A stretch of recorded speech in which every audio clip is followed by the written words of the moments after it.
boy Hennythemoor reporting live from the liquor store, and we got a late night edition, man, of Cowboys College. So hey, I always say player acquisition is 365, 24/7, you know, all year round, man. So we're gonna take a look at the Hawaii versus Stanford game. There is one player in particular, that I want us to have our eyes on, right? And he actually a Texas kid. So, but y'all know the usual rules and regulations when y'all slide into the liquor store, man. Hey, Raymond Salas, what's up with you, my boy? Thank you for stopping by and showing love to the channel, man. Salute to you.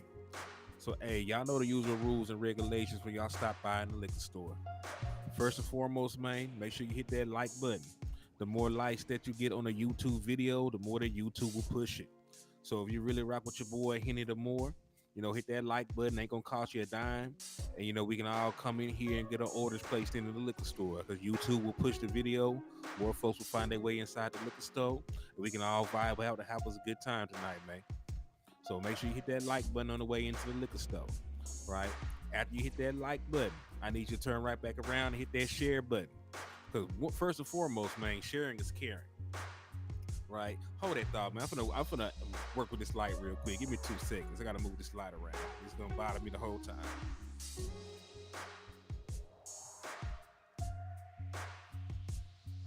All right, that's much better. I don't know if it looks better, but shit, I got it out my eyes, so that's all that matters. Because it was gonna bother me the whole time. It was gonna bother me the whole time, have it directly in front of me like that. But yeah, man, make sure you hit that share button. And since we are manifesting that 6th championship inside the liquor store, I need y'all to share the content at least 6 times, man. You can share it to 6 different Facebook groups. You can share it to 6 different social media platforms, 6 different group chats. It don't matter. As long as you share the content 6 times, man, we good. Right? So make sure you hit that like button. You hit that share button at least 6 times. If you drop emojis, man, drop 6 of them things. You can drop 6 shot glasses. You can drop 6 championships, 6 stars.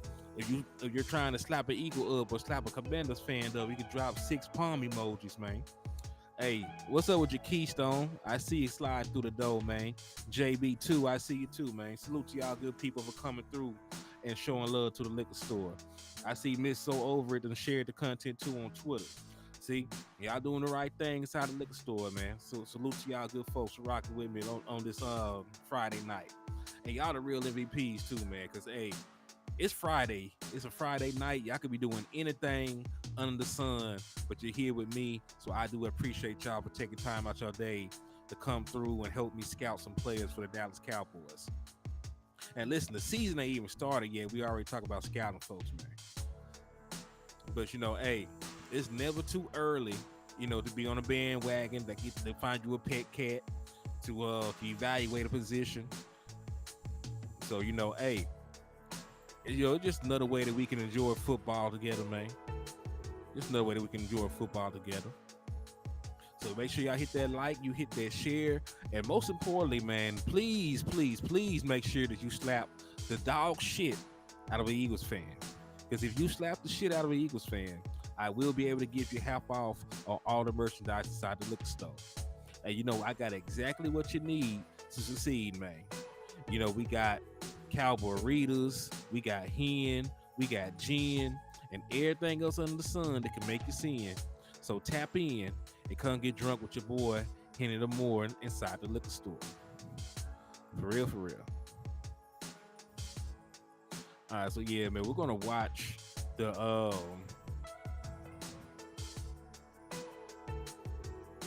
we're gonna watch the Stanford and Hawaii game. Now, neither one of these teams play defense. I don't even want to sit here and lie to y'all. There's probably not a single defensive player that I want from here. They said my homie just bet the money line on Hawaii. Let's get it. Okay, so he got some stake in this game. But hey, that's good. Now listen, I am happy as hell, right? Because I usually sports bet through the entire college season. I ain't put a ticket in this first week yet. I usually wait until at least like week 3 so I can get a feel about these teams I can see how that personnel performing. I need a little bit more information before I just blindly place bets. Because see, I would have been a damn fool.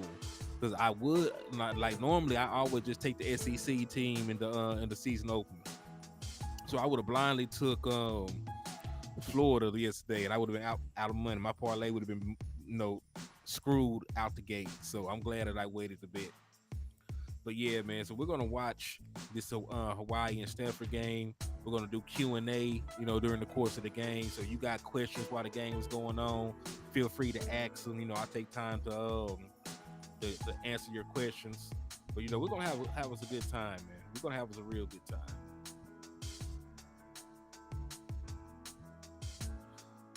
He said, "Tab is what's going on." Okay, yeah. Keystone said his fantasy draft is tomorrow. 500 in the pot. Let's go. Ugh. Best of luck to you, Keystone. Best of luck to you, my boy. But listen, for Hawaii though, the main player that I want to watch is actually a kid from around this area. Y'all know I live in Texarkana, and there's a town, just a couple minutes up the road called Mount Pleasant. So hey, what's up with you, Eric Willis? I see you. Desmond Ironman, I see you too, man. So there is a town about 10, 15 minutes up the road from Texarkana called Mount Pleasant. And the current running back for the Hawaiian Rainbow Warriors is a player from there.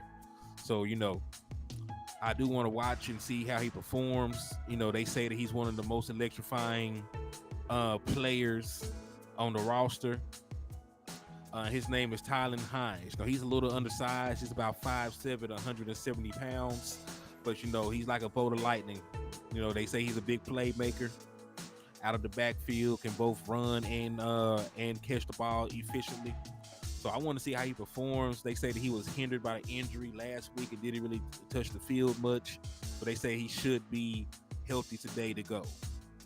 Right? They say he should be healthy today. He should get more involved in the offense. So I'm definitely going to check him out. I mean, Eastside, Arkansas will beat the shit out of Houston. I can guarantee you. If the Arkansas Razorbacks lined up against the Houston, whatever y'all is, we will beat the hell out y'all. So please don't come over here playing on Arkansas top. We play in the SEC. We don't play no cupcakes. You know what I'm saying? And, I'm glad you mentioned Arkansas. Shout out to my boy KJ Jefferson. He's going to be probably a third, second round pick in the draft after how he performs, man. Yeah, I know y'all the Cougars, man. I got to be facetious.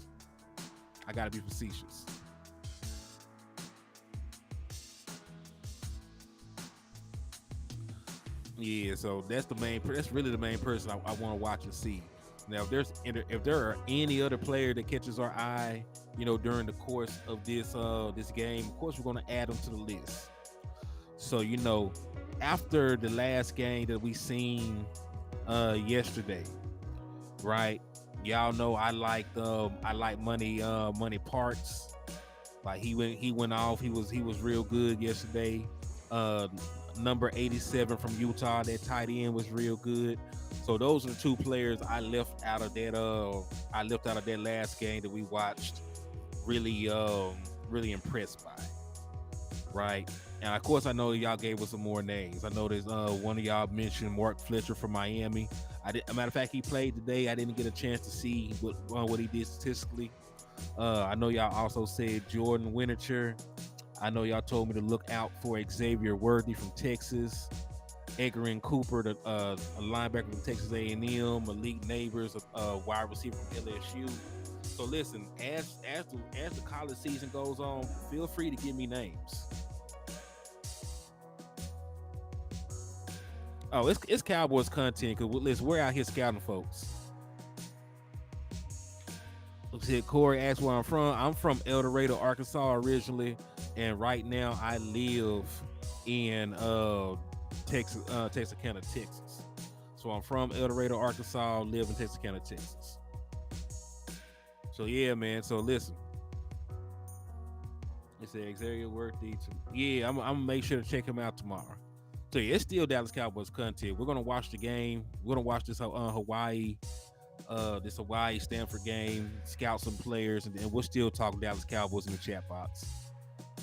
You know what I mean?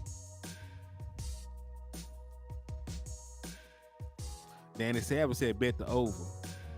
I ain't bet nothing on now one of these teams. Now next week I'm gonna build me. He said, let's talk about how the Cowboys gonna beat the Giants. Shit, line up against them. Because if we're being honest, Israel, the Dallas Cowboys had the advantage at most skill positions. We have the advantage quarterback wise. We have the advantage, our defensive line against their offensive line. We have a better secondary. We have better receiving weapons. The Dallas Cowboys are overall a better team than the New York Giants. Now, matchups makes fights. They are a team that will run the ball. They will run the ball with their quarterback. That's the Colin Cord and Brian Dable, even from back in his days with the Buffalo Bills. But we really have, the personnel to match up with them and take advantage of it. Because from my understanding, the two outside corners for the New York Giants will both be rookies.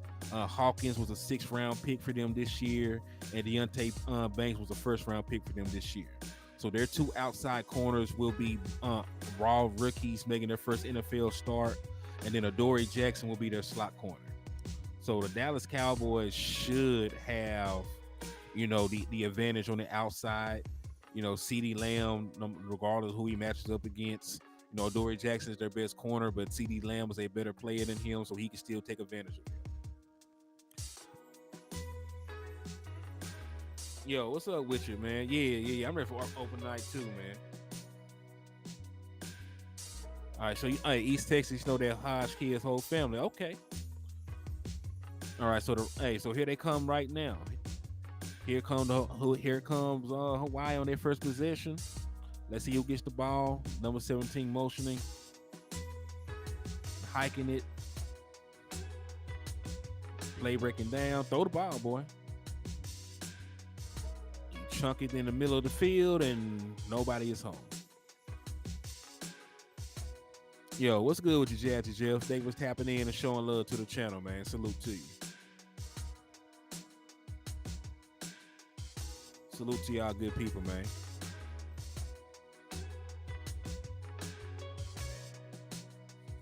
All right, so they got Hines out there. He was out there on their first play. They didn't hand him the ball. That's the main person I'm out here looking at.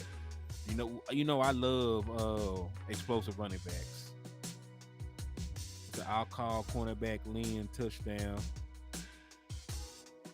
All right, they line it back up. Got number 2 in motion. Late throw to him. He's down. This might be some bad football again. It's a big Israel. I'm hollering at you.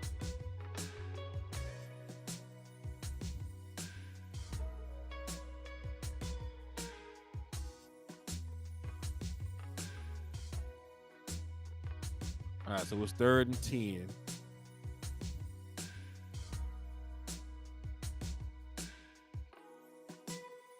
Now let's see what they do over here for this one. 3rd and 10.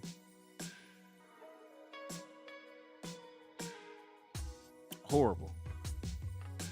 All right. So far, first series 3 and out. I ain't see nobody that deserves to go to the NFL. So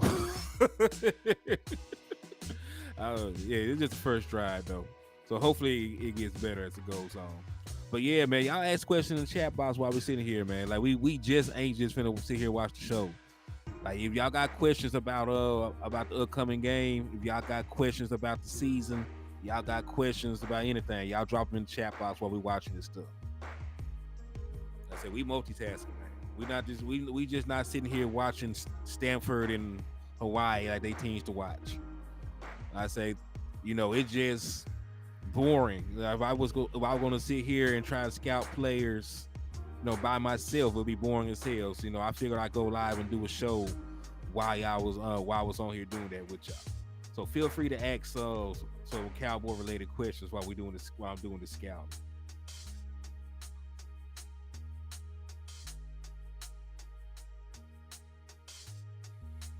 Yeah, like real talk. So y'all drop some questions in the chat box, man. All right, Ashton Daniels, Buford. So I don't know anything about any of these Stanford players, so this is gonna be my first time seeing any of these guys. So let's see. Motion, running, play action. All right. Number 84. I might as well scout a tight end, right? We like Stanford's tight ends for what I remember. Like we like Stanford tight ends for what I remember. Oh, did they switch the quarterbacks or something?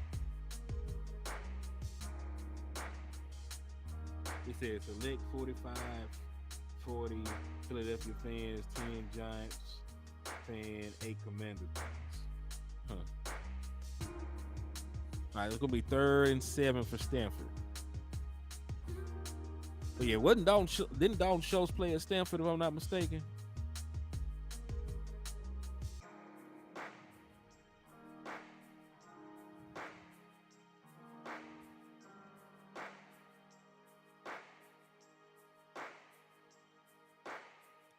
Well, 3 and out for both teams so far.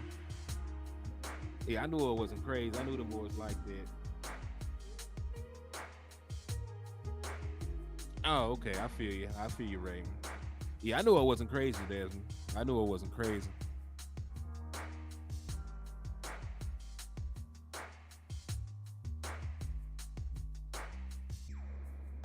All right, so they finna punt. Let me see what they got on kick return.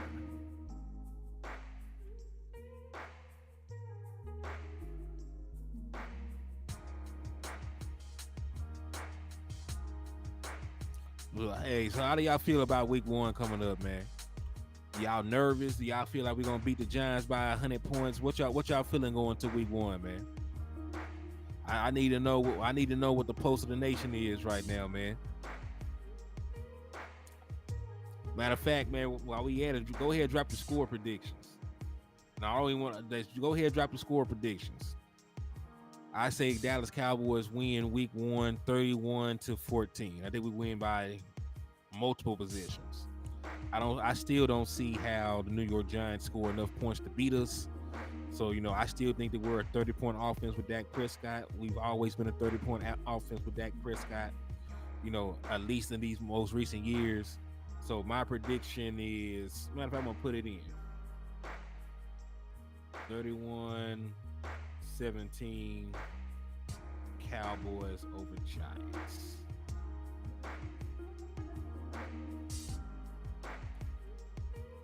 Okay, South Texas said 34-17. So he said we scored 34 points. I said we scored 31. Okay. He said Dolphin Shorts is from Stanford. All right. G Bizzle said 31-17. All right, so that's not a bad stat line. I can easily see it. When you compare firepower to firepower, there is, more. It's more likely for the Dallas Cowboys to get to 30 points than the New York Giants. More likely for the Dallas Cowboys to get to 30 points than the Giants. But when you think about it, we have the more seasoned quarterback. We have the more seasoned play caller, even though I do respect Brian Daboll as a play caller. We have the better wide receivers. The only advantage, skill position wise that they have is probably tight ends.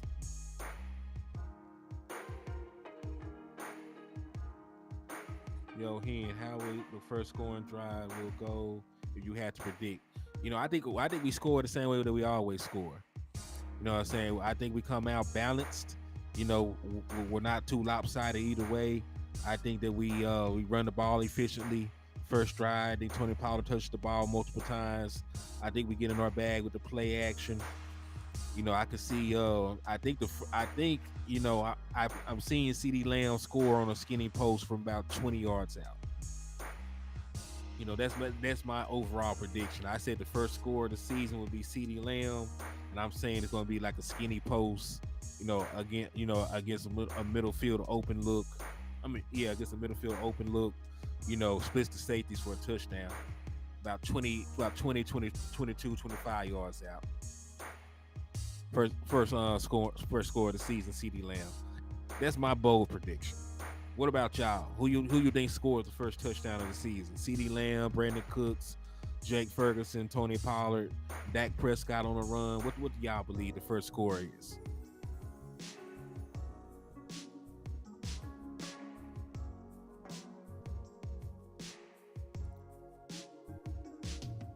My boy South Texas said he got a feeling that ASAP Ferg going to get the ball first. Okay, number 2 got the ball and he ain't going nowhere. All right, so my boy Hines, I done hyped you up and you got a negative play. I don't like that. Raymond Silas said the Cowboys versus Giants will be 35-20. But I like the fact that we scored 35 points. But listen, I don't give the Giants the respect to say that they could score 20. Not with our improved defense. Hines again, he get much better run. That was like a 5, 6, 7 yard carry. The reason that I'm even looking at this game is because Hines is the kind of running back that fits into the Dallas Cowboys system. He's a guy that can run in the zone blocking scheme. He got good speed and acceleration. Pretty decent vision from what I've heard. And like the Dallas Cowboys, like there's a real chance that they don't re-sign Tony Pollard. Because we know they cheat.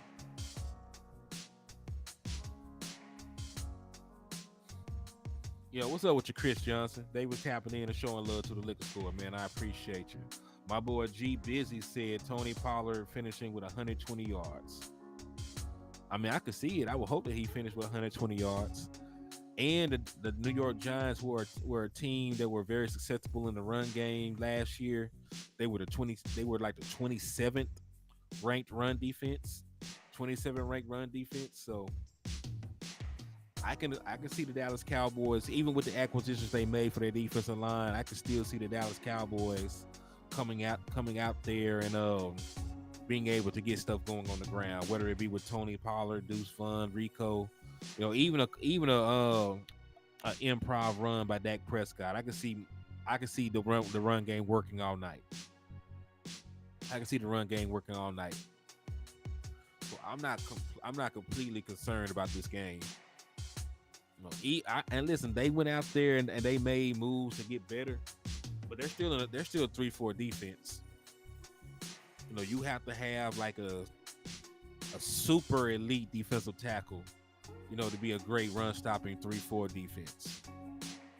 Like the Bucks were able to do it for years. They had Vita Vea, they had Sue. They even had Roches. Who Giants went and brought in. Right, but that's why they were able to be a great run stopping 3-4 defense. And they had the defensive tackles, that could eat up their space and still lead the extra linebackers on the field.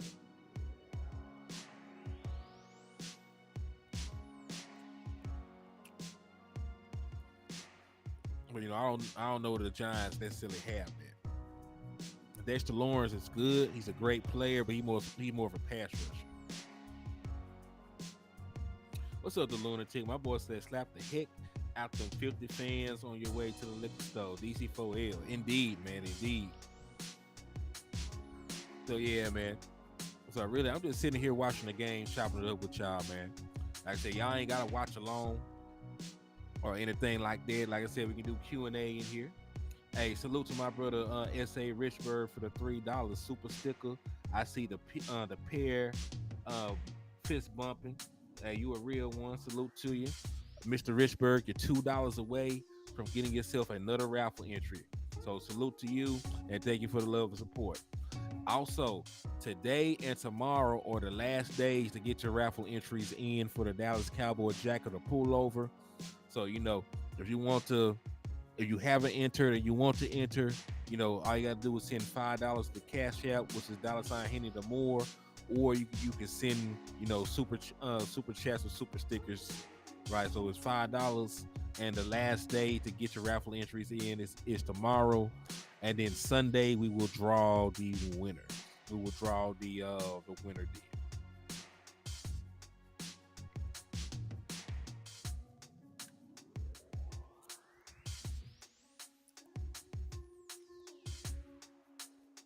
He said the New Yorkers starting two rookie corners. Yeah, Ashawn Robinson don't scare me too much. I like him though. Don't get me wrong. I looked at him. He was a guy I wanted to bring in. When we still had. He said I do the raffle entries and installments. Hey, ain't nothing wrong with that. They all add up, brother. They all add up. And listen, I'm a person that keeps change. I save change for a rainy day, so I understand. Everything adds up over time, my boy. There's nothing wrong with that. But I do like Ashawn Robinson though, man. Before we spent a first round pick on the offensive tackle, he was a person I was looking for us to bring in. But we had issues stopping the run for a very long time. It's been several years since we've been able to stop the run.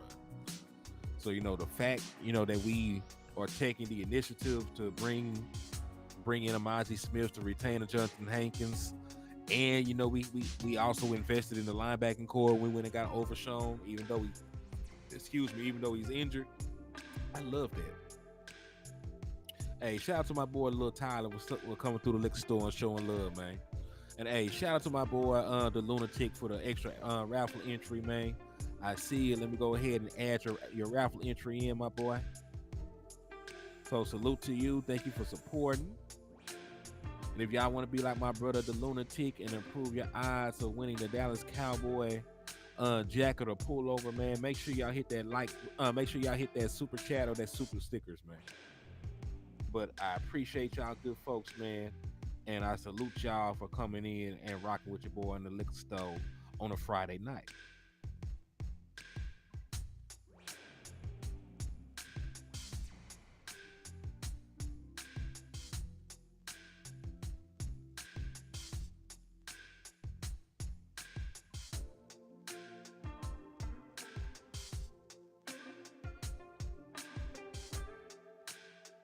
Let me make sure to update this. There you go.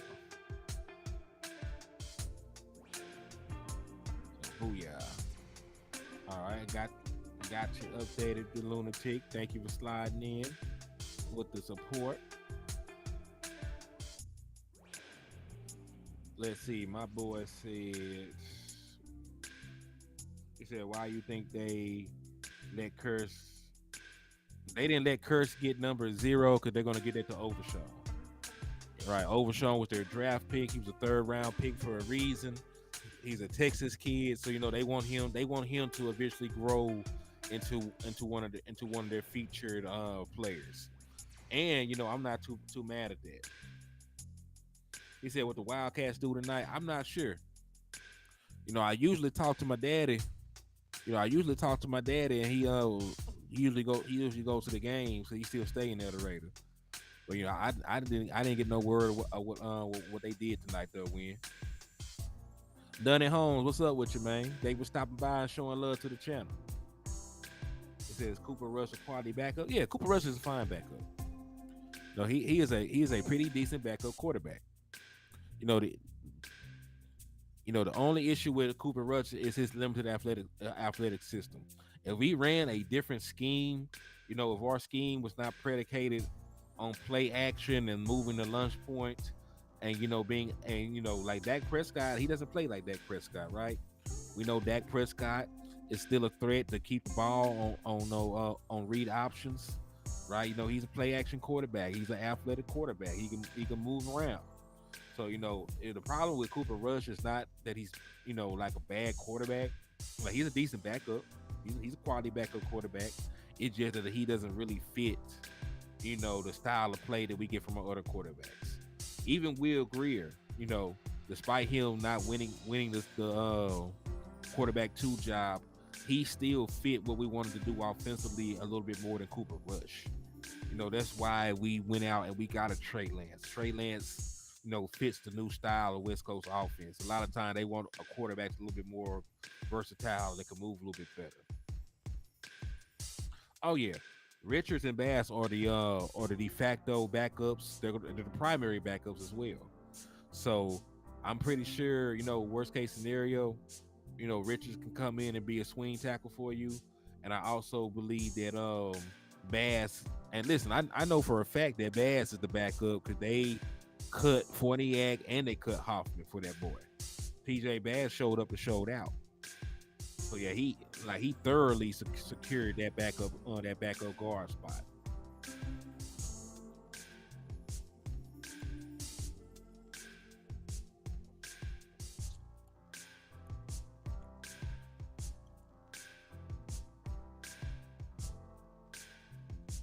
Yeah, and we brought Chuma back. I mean, yeah, Chris Johnson, I agree with you. You said you think this will be Dak's best season. I mean, a lot of things are lining up for that to be the case. But when you think about it, man, like Dak Prescott is completely healthy at this point in time. He has good wide receiving weapons again, right? Brandon Cooks, CD Lamb, Michael Gallup is healthy. Jalen Tolbert's turned to corner. Tony Pollard's healthy. We got Deuce Fun. You know, I know some of y'all think Schoonmaker will make an impact. So, you know, we added offensive weapons, and we're in a scheme that's predicated on run after catch.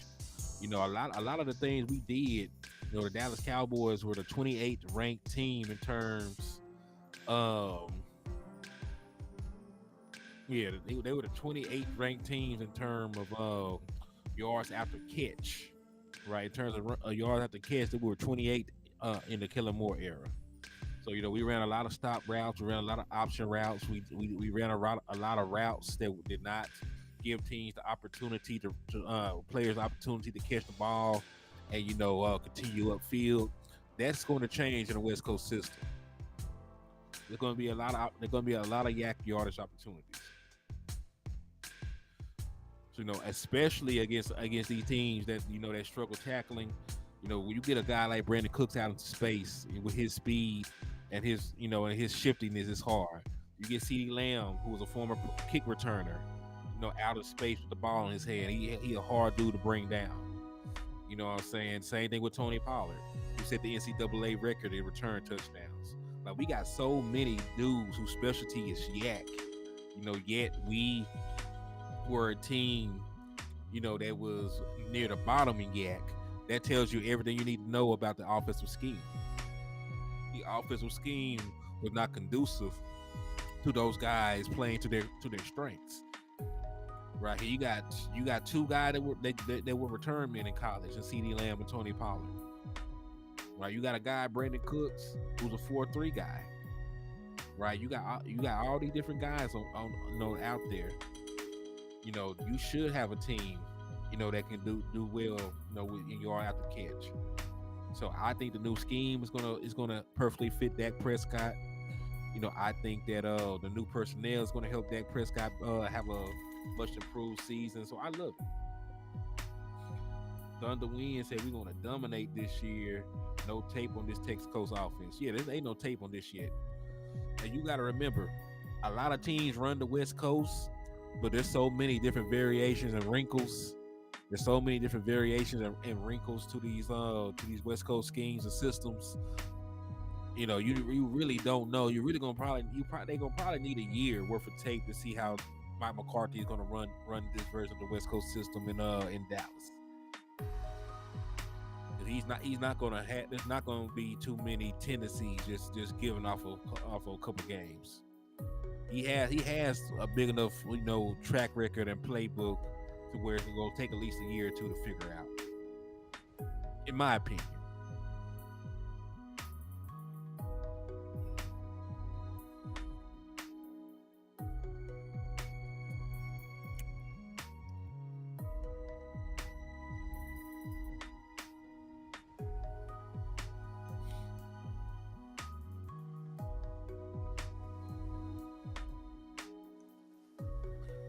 King and Green, yeah, I saw that Green was out for the season. I hate that for the young man, though.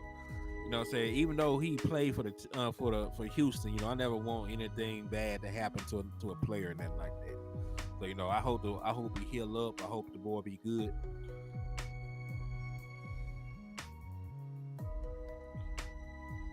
Yeah, I hope the boy be good though. But yeah, keep them questions coming though, man. Cause I'm not seeing much from either one of these teams right now. I ain't gonna lie to you. You know, and listen, it seems every time that we have a watch party for these college teams, these games always be trash. Now me and landlord had did a watch party for the national championship game, and man, that was such a letdown. We listen, it wasn't even halftime, and we ended up talking about basketball and life. Dog, we weren't even talking about football. It was such a blowout. But yeah, they get these college games. We had these watch parties. You know, they never usually be good games for some reason. I don't know why.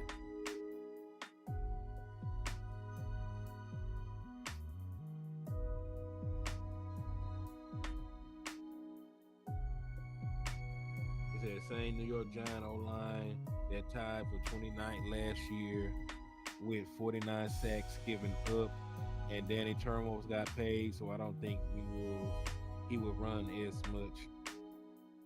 Georgia Tech and Louisville was 5-9. I heard, man, Dion might upset them boys. I know it's a tall task, but he brought. Listen, I definitely think he got D1 players. He got guys that were being recruited by different schools. Florida State recruited some of those guys. Like real top Power 5 teams were recruiting a lot of the players on Dion's team right now. So that I think they got the athletes to keep up.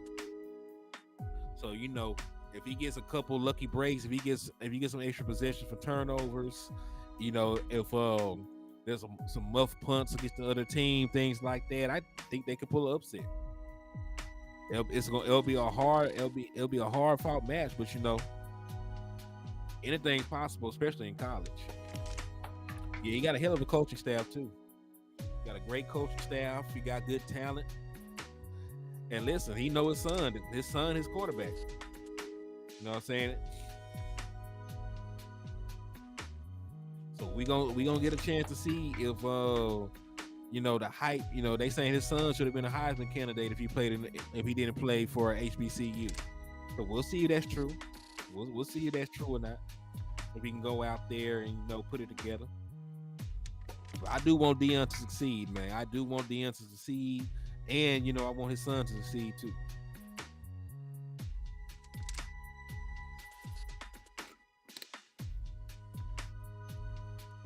Yeah, Travis Hunter a dog.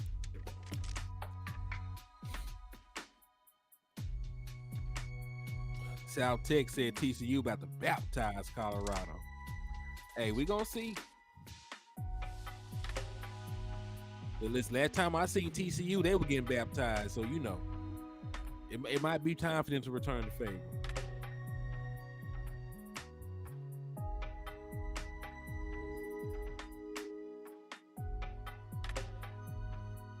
He said Travis better. Travis probably their best player. There's nothing wrong with that. Said two of our starting wide receivers from week 1 are no longer on the team.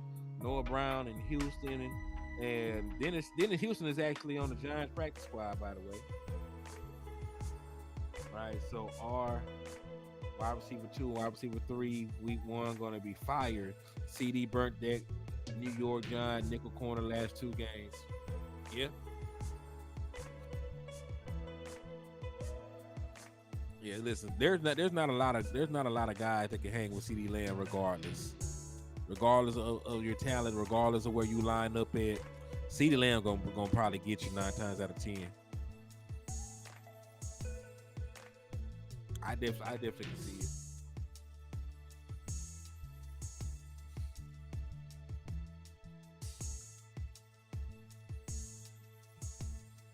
Let's see a lot, and listen, a lot of these games, man, they be close to start, and then folks that pull away. So, hey, what's the over under in y'all minds for CD Lamb in terms of receiving yards? How many receiving yards y'all think CD Lamb gets for the season? He said he was about to bet 5 bands on everything. Man, listen. I would fight the entire team if I bet $5,000 on that game and they went out sad like that. Win said 1,500. Trey said 1175. Well, I'm gonna tell you what. CD Lamb had over 1,300 yards last season without Dak Prescott, for multiple games. So I think that also, if y'all did not know, Emmitt Smith's son, EJ Smith, is the running back for Stanford.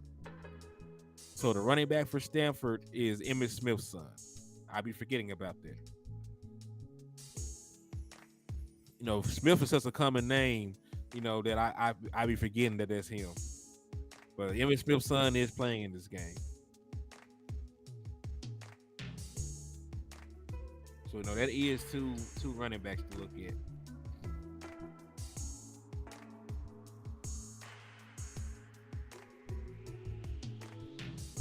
Our O-line going to sink us this year. Nah, I'm not gonna put that negative energy into the air. Because even if Tyron Smith goes down, right? Even if Tyron Smith goes down, I like Tyler Smith if he goes back out there. Right. I like Tyler Smith if he moves back to the left tackle. I'm gaining trust in Asen Richards. So even though they're not on the level of a Tyron Smith, who's a future Hall of Famer, I think that we're deep enough now with bodies that if he was to go down, as long as he doesn't go down for the entire season, I feel like we're fine.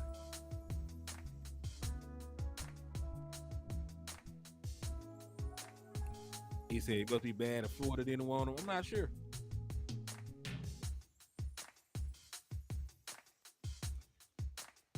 Oh no, he's not saying that Dak Prescott can't pass. He said that he can't pass on the back. He's trying to say the offensive line don't hold up. Dak Prescott's gonna be getting hit and sacked a lot. So he's not saying that Dak Prescott can't pass. He's saying that he's concerned about the offensive line. Yeah, actually, I like Asen. So I don't know if he can hold up for a full, let's say Tyron Smith, missed 10 games. I don't know if he can hold up double digits. But Tyron Smith just gonna miss some time here and there, as long as he is present for the postseason, I think we'll be all right. Because I think I can get through a couple games without Tyron Smith here and there. Because we did it last year. And I'm going to also point out we were a worse offensive line last year than we are right now. Because I feel more confident about TJ Bass than I did McGovern. Oh yeah. Nah, yeah, we all get what you're saying. You didn't say anything wrong, but I think I just have more confidence in the offensive line than you do at this point. Because listen, when we first were going into the season, I didn't think much about this offensive line. I thought we didn't have enough depth. I thought we were one injury away from complete catastrophe. But over the course of training camp, over the course of preseason, I found a newfound respect, for what we got. He said Terrell Bigelow said that Henny, I met Asim Richards the night he got drafted in Chapel Hill. Really good player, very big guy. Man, he's huge. He's huge. He said you must be.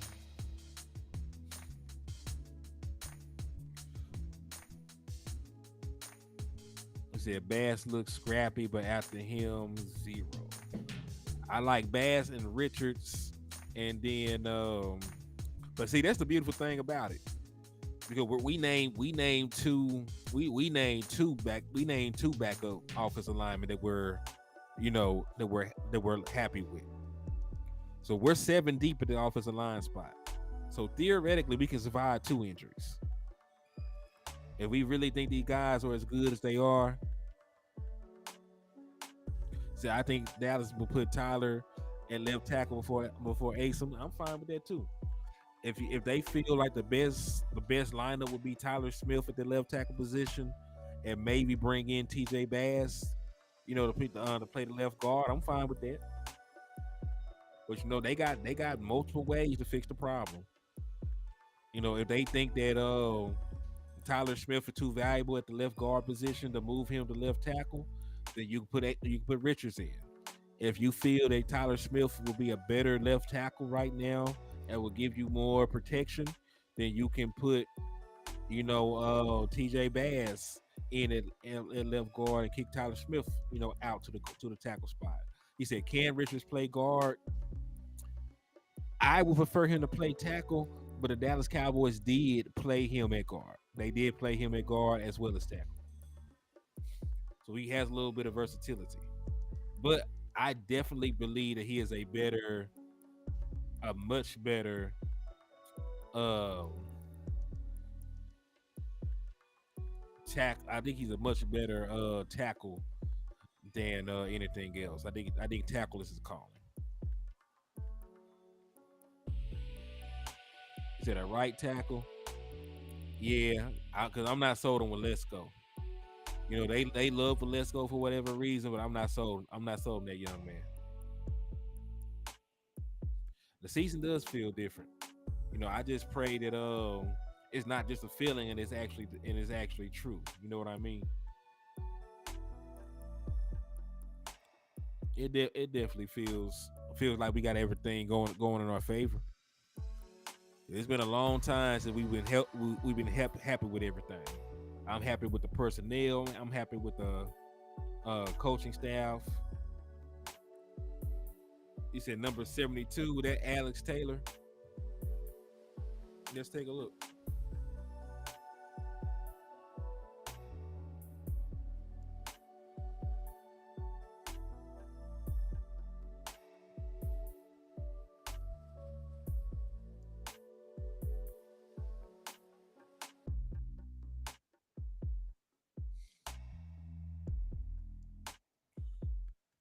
All right, let me see. Let me see the official cuts.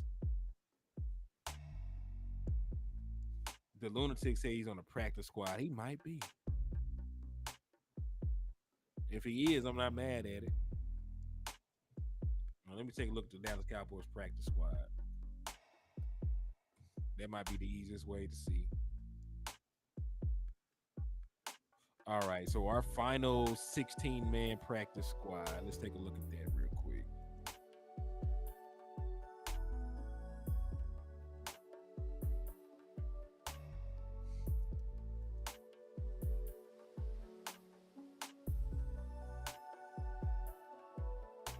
Yeah, Taylor Prelu. Yeah, Alex Taylor Prelu. Yeah, he's on the practice squad. Unfortunately, our boy Isaiah Land isn't though. That hurts. That hurt me so. That hurts me so much. It hurts my soul. Just thinking about the fact that he ain't on the team.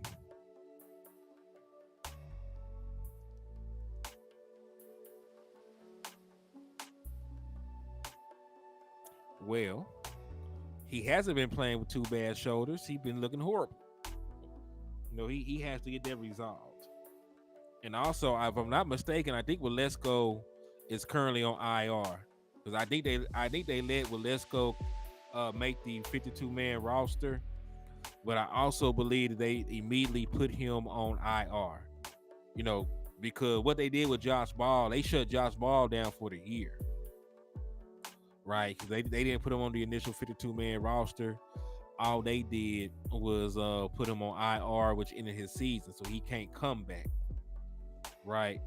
So after that, they added Walesko to the 52-man roster, and they also added Nation Wright, and then they actually had put them on IR right after, which allowed them to return this year. So in 2 to 3 years, Land will be starting. Needs weight. Well, depending on the scheme he's in, you know. Well, listen, you're right. Because I think right now teams will use him as a situational pass rusher. Yeah, first 4 games at the bare minimum. So, yeah, right now I think Isaiah Land will be a situational pass rusher. But hold on, number O done went crazy. Number zero done went crazy a little bit. Okay, that was nice. That was a nice play after a near F up.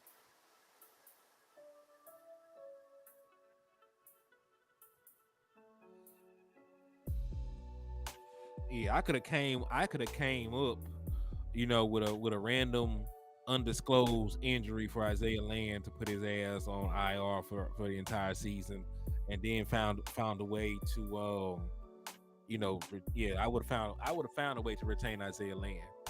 Or, what I'm saying, you could have just cut your kicker and put him on the practice squad, and all you had to do was call him up, right? All you had to do was call him up.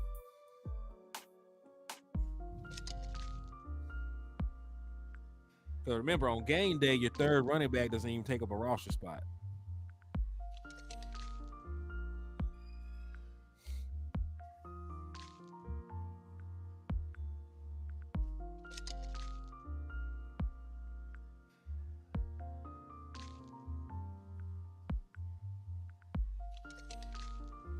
Yeah.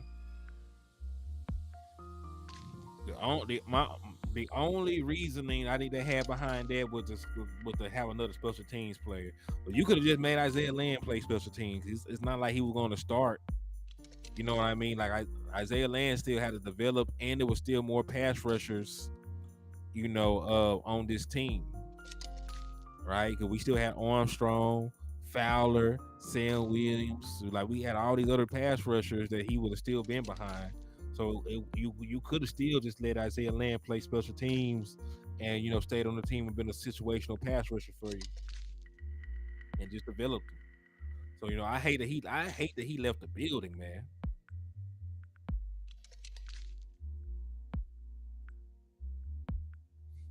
Yeah, 'cause listen, it's no harm, no foul. We're not. You're not. Listen, I love Isaiah Land, but boy, you're not Michael Parsons right now. You can play special teams. You'll be okay.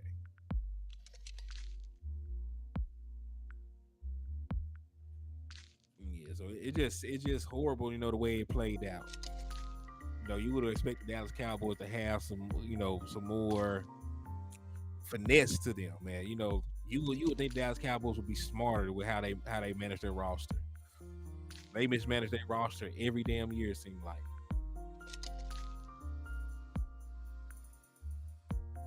That's part of the reason why I think that we've had you know so much instability within the Dallas Cowboys, because it's like we have to blow it up and start over every other year.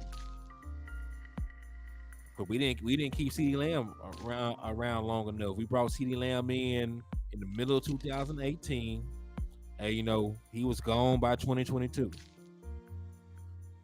right?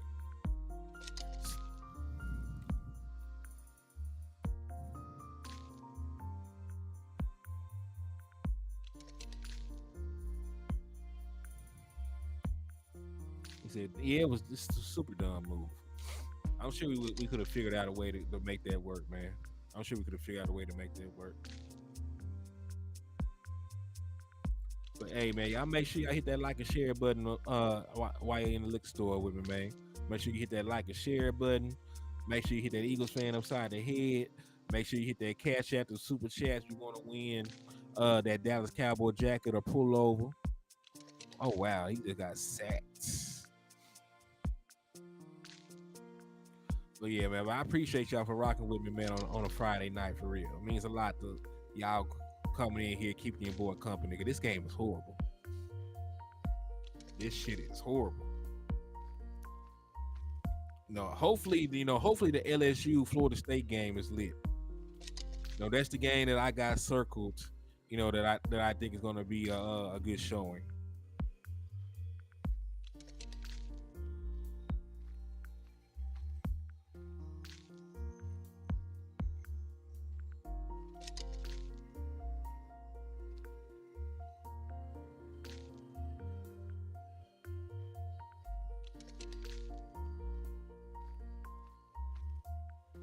He said I was, yeah, Mark Cooper. They didn't keep Mark Cooper around long enough. So He said college football been weak. Yeah, it's certain games, man. Certain games be good. Philly said LSU, baby. So you think LSU gonna beat Florida State? I always say, listen. I always say the SEC is gonna win. I always say the SEC is gonna win. But hey, salute to my boy Philly for sliding in the building, man. Good to see you.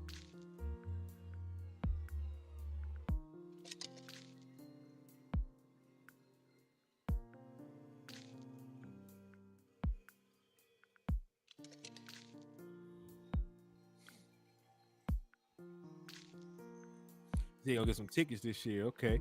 What's up with you, James Simmons? I see you, my boy. Thank you for tapping in and showing love to the channel, my boy.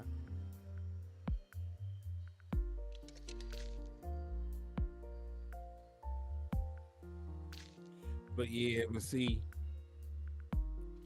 I will evaluate, like I don't know, I got like some prejudice against certain teams and positions. Like I don't trust Stanford wide receivers, but I'll evaluate a Stanford tight end because I've seen those work out. Right. I don't really trust, a skill position player from Hawaii, but I might evaluate a running back or something. You know what I mean? SEC, I will evaluate offensive line, defensive line, running back, skill position players, and take it at face value because they go, what I'm saying? Like I have some preconceived notions about a lot of teams. I shouldn't, but that's part of life.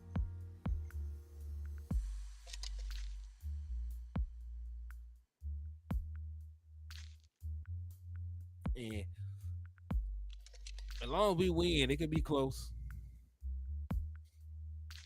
I mean, both of these teams have had, a long time to prepare for each other. We've known that we were playing the Giants, for forever, and the Giants have known that we're playing.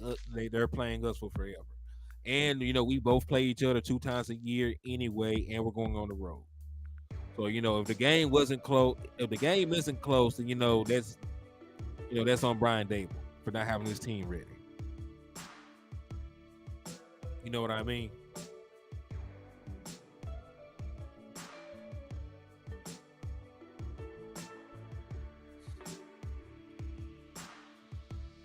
Danny Savage said, once a blue moon, Stanford puts out a good old lineman.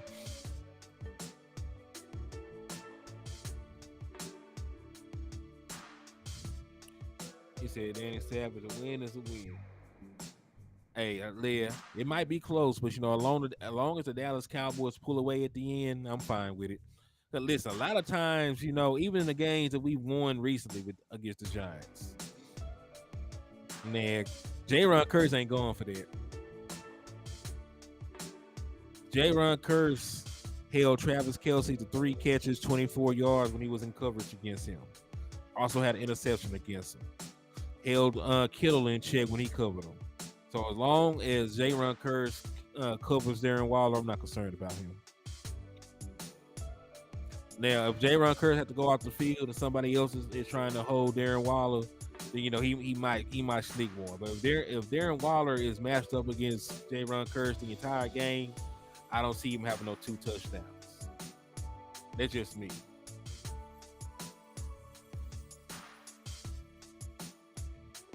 Oh, I like that. The lunatic said, "Get the popcorn ready." In the words of T.O. Indeed. I just have a lot of faith in J-Ron.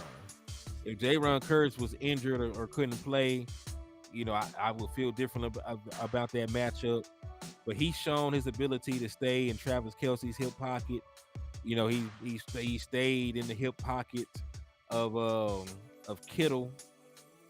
Right, I've seen him go up against better tight ends and come out victorious in terms of that one-on-one matchup.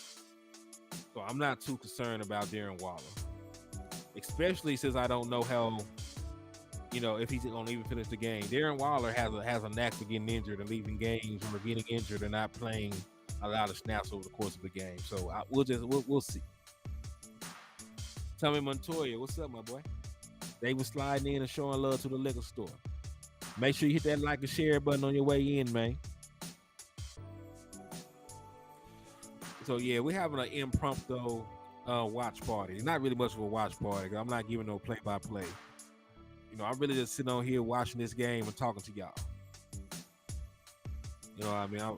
Listen, it's Stanford. It's Stanford, Hawaii. I'm not gonna sit here and hype this game up like it's lit.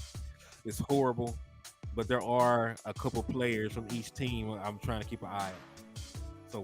So rather than just sit, in silence in my bedroom, and watch the game, I thought I'd come on here and talk to y'all while I did it.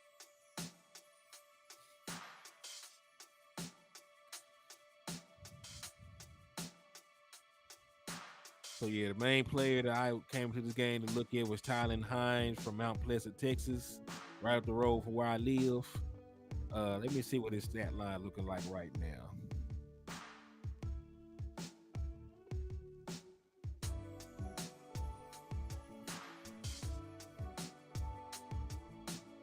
Yeah, it's not good. Hines has 3 carries for -3 yards. So it's not looking good.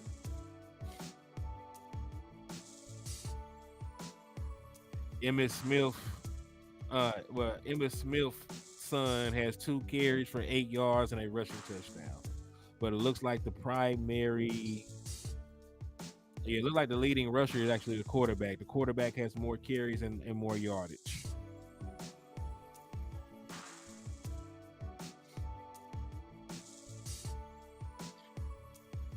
But hey, little Emmett doing good, right?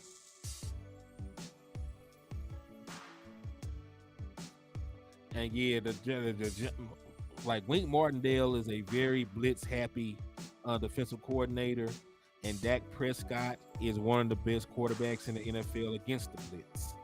So if Wink Martindale is going to blitz Dak Prescott, he's going to throw a lot of yardage and a lot of touchdowns. See, he said he got 0 NFL prospects in this game.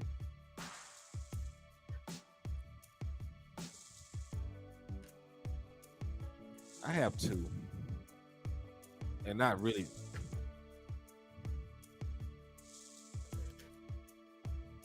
I had my boy as a UDFA, but shit, he's not doing much to reward my fate.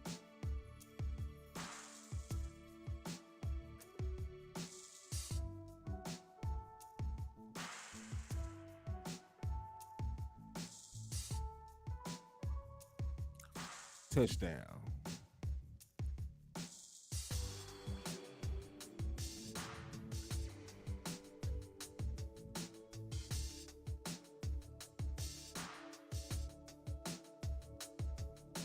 Now we going. I see. Hey, we got versatility. J-Run Curse come out the game, you stick Easy on him. And Easy, yeah, he long and athletic too. So hey, if Izzy can cover Godwin, he damn sure can cover a tight end. So we got people. We got people for that matchup. Israel McQuamu, J-Ron Curse. If you wanted to get, nasty, if they just try to live and die. Yeah, if they just try and live and die, with Darren Waller. He said root for the over. Hey, yeah, they just try to live and die with Darren Waller. Then we can also put a corner on them. We got a Trayvon Diggs. We got a Stephon Gilmore. If it get critical like that, we got guys for that matchup. He said, "Baby need Pampers." Hey, it was a funny ass joke too. I'm like,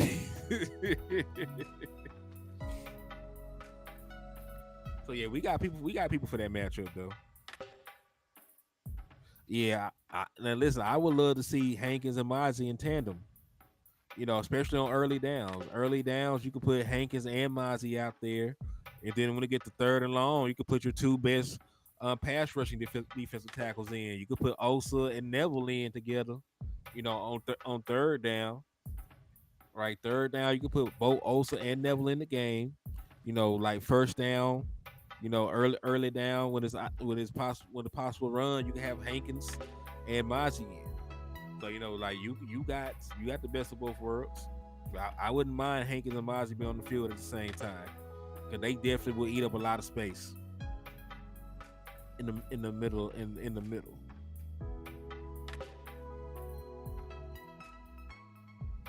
They got better.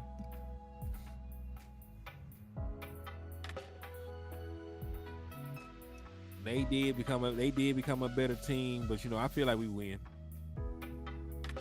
But listen, if we're gonna win a Super Bowl, man, we're gonna play better teams than the New York Giants.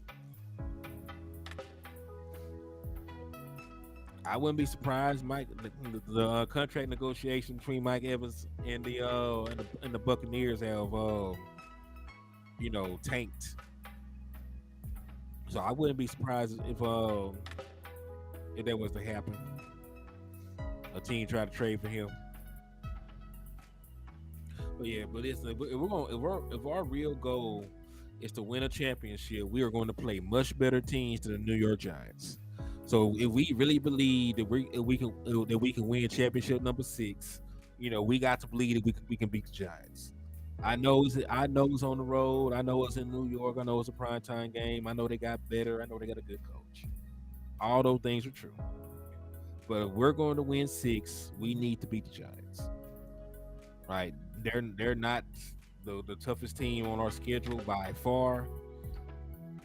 So if we're going to do what we claim we're going to do, we're going to have to beat them boys. And if we're not able to, then I might rethink how I feel about the season.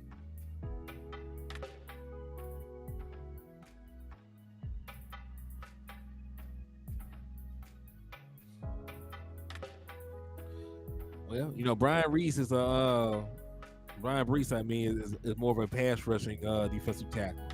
That boy got spin moves and all kind of things in his bag, but he is still not the kind of defensive tackle we were looking for. We got defensive tackles that can push the pocket and hit the quarterback and things like that, but we don't have nobody that's a run stuffer. Hey, that's fine as long as we win. Stanford always has a damn tight end, bro. Stanford always has a damn tight end.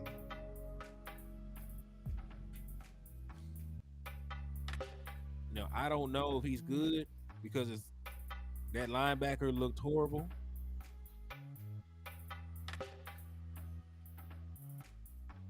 Hell nah, just ain't gonna beat us. If you stamp it, let's have a gentleman bet.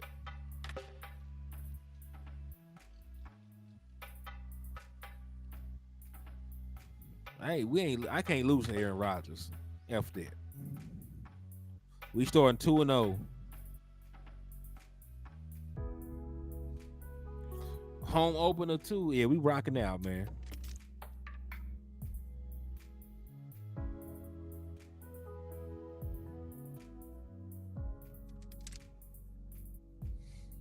Yeah, 84 is sort of nice though. I ain't gonna lie. I don't. Yeah, I like this tight end a little bit.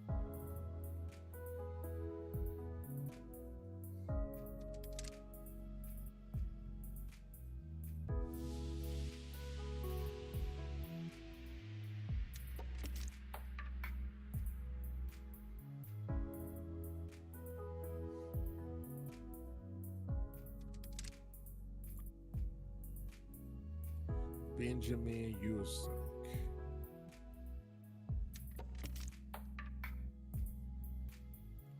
All right, so hey, gentlemen, bet I bet you 10.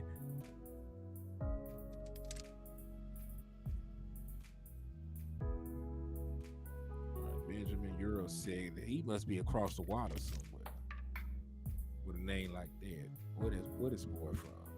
So he's 6'4", 240. What his career numbers look like? This one got him listed at 6'5". So let me see.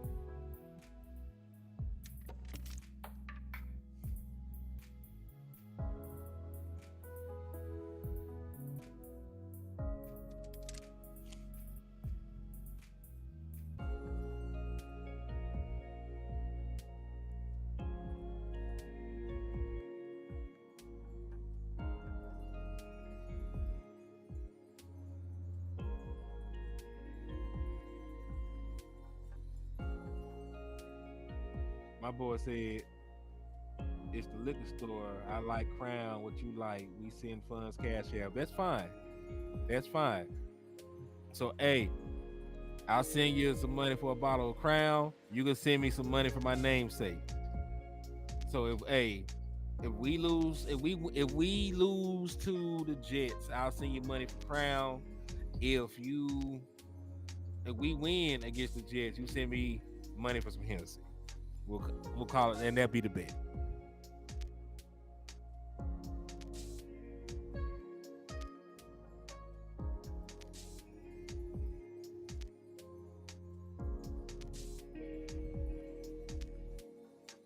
Sound like a deal, my boy.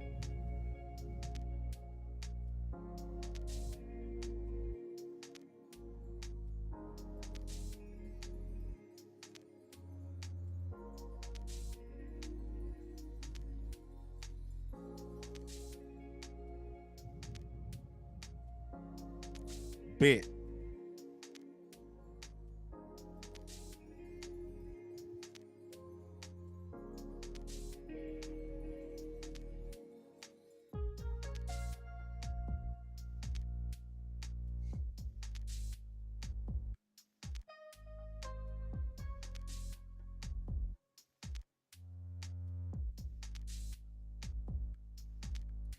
The lunatic says change it to Johnny Walker Blue. Bet.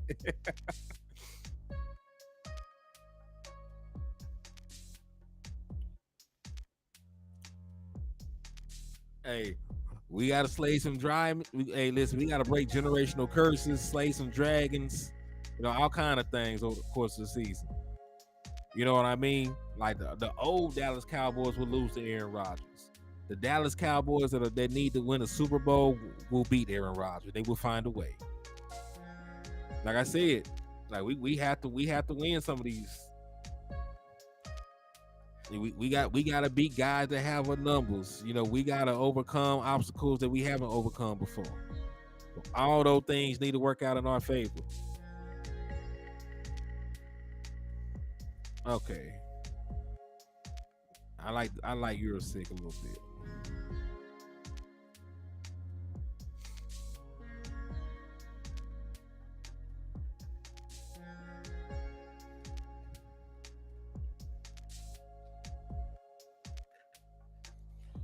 Danny actually said we start 1-1. He said it'll be a close game against the Giants that will win, and then that we would lose a close game to the Jets. I say we go 2-0.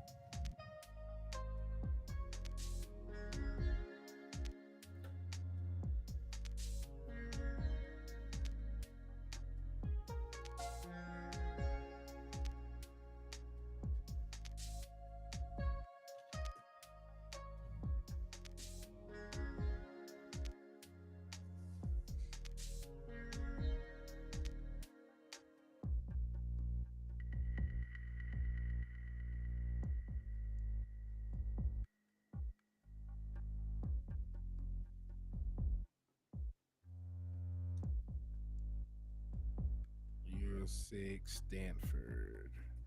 I like the kid.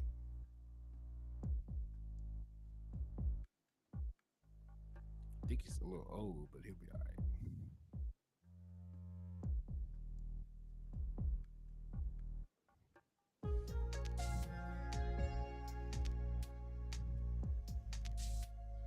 Yeah, I like this Eurosec kid. I know we're not going to draft a tight end for a long time, probably. But we got John Stevens Jr. on IR. We got Sean McKeon on the practice squad. You know, Jake Ferguson, Peyton Hendershot are still young, so we might not even think about drafting a tight end. But this kid looks pretty good. Now I know it's against Hawaii, but he got over 100 yards receiving with 3 quarters left, basically. But the man that went for over 100 yards for a touchdown with over 3 quarters left. So I got to say I like him so far.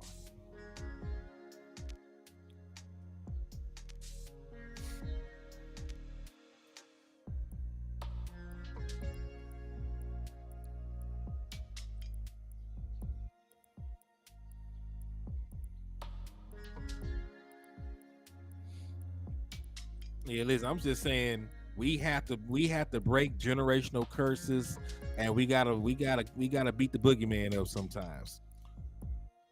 Right? We gotta get over the hump. There's a bunch of different humps we gotta get over. And we need all these things to be building blocks towards the final destination. Right? So if we're really the team that's going to win a championship, this man have dropped the damn ball. Yeah, number two.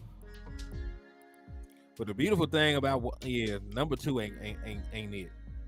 I'm sorry, Hines just ain't it. Hines is not it. But hey, the beautiful thing about watching these games though is sometimes you watch the game to see one person. Sometimes you watch the game to see one person, and they don't do nothing, but you see another person that flashes. I watched this game for number two for Hawaii, and now I really, really, really like number 84 for Stanford. And of course, it's my first time seeing him, so I don't know if he does this all the time. But first impressions go a long way with me.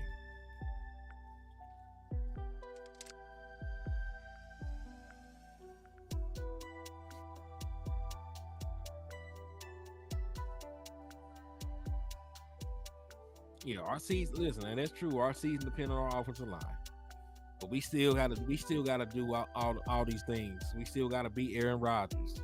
We gotta beat our divisional rivals. We gotta beat the 49ers to get over that hump. Right? We gotta. There's a bunch of things that we gotta do. So I need us to execute and meet our criteria. That's how I know we're ready for the ship. What's up with you, my boy? I see my boy Choctaw that slid in the building, man.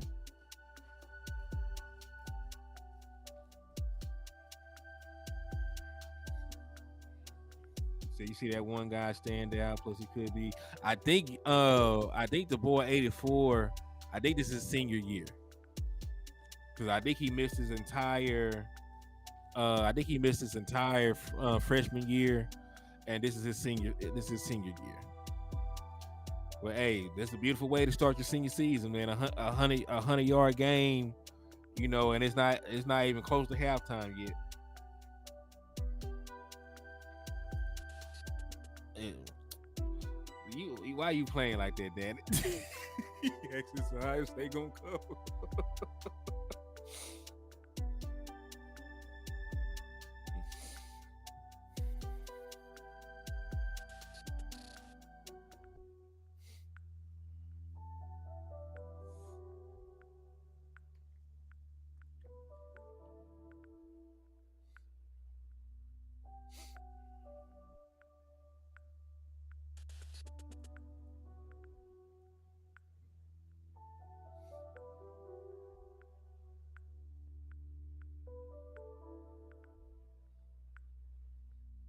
Said Marvin Harrison got his high school quarterback with him.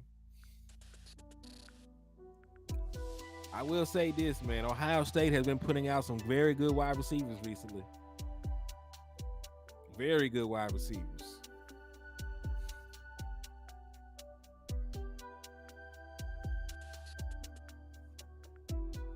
Yeah, I expect Marvin Harrison to have another great year.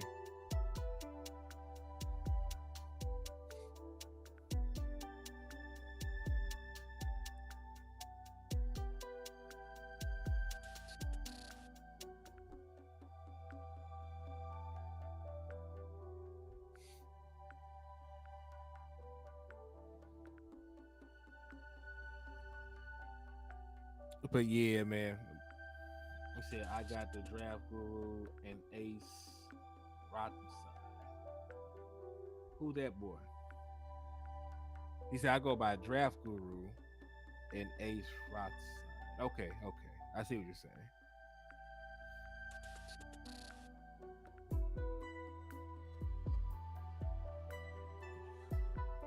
So what are y'all expectations? What y'all think the final record will be on the season? What y'all think the final record is going to be on the Dallas Cowboys season, regular season?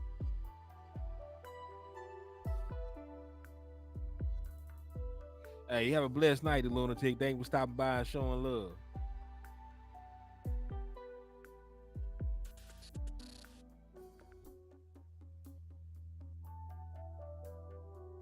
You see, I go by draft god on a new. Yeah, what y'all got the final record on the season being for the Cowboys, man? My boy said 15-2 Super Bowl, 16-1.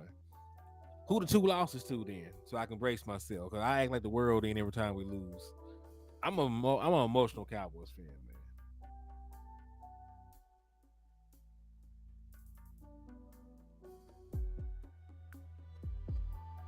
I'm an emotional Cowboys fan. But who the two losses to? Yeah, I remember Casino.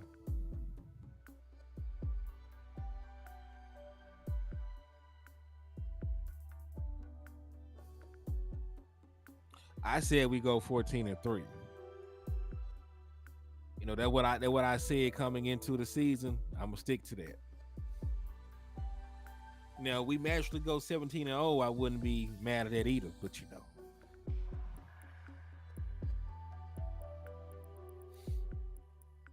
say I fluke to the to the Dolphins and possibly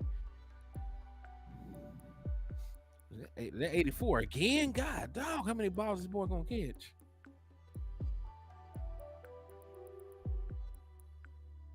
I know this is a bad team, but damn, he's going crazy.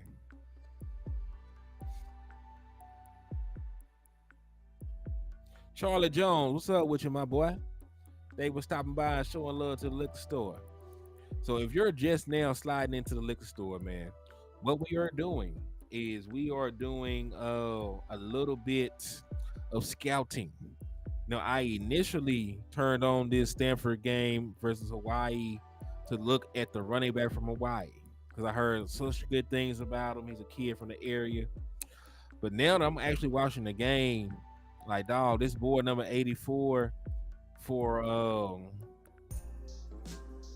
this boy number 84 for Stanford is so cold. He said, "Don't sleep on the Lions." Yeah, the Lions gonna be good. We're gonna beat the Lions.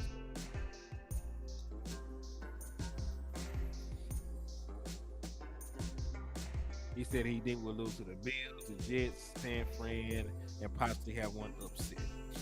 But 13-4 is not a bad season.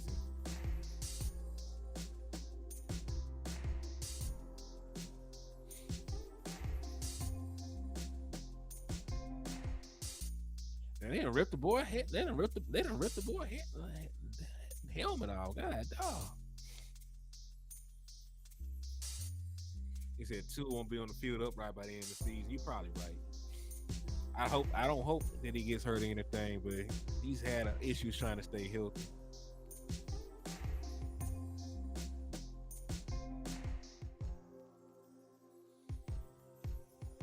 He said, listen, I feel totally different about our season if we lose to the 49ers again. I'm not gonna lie to y'all.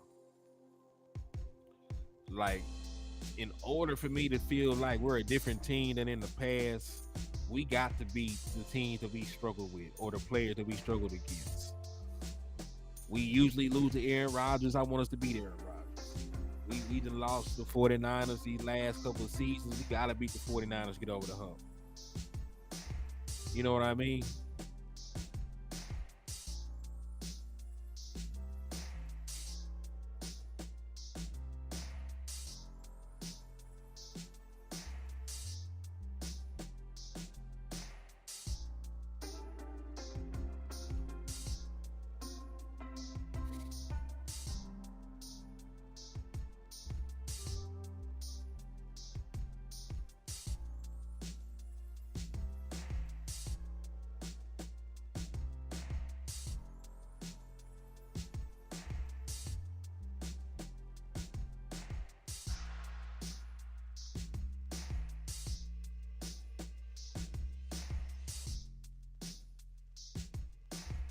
Exactly.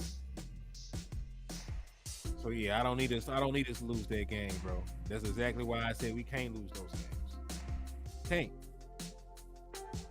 So that's the farthest thing from our minds. So you know, the week of those games, we're gonna go over those teams in depth. We're gonna talk about matchups. We're gonna talk about how we can come out with a victory. I'm not giving nobody nothing.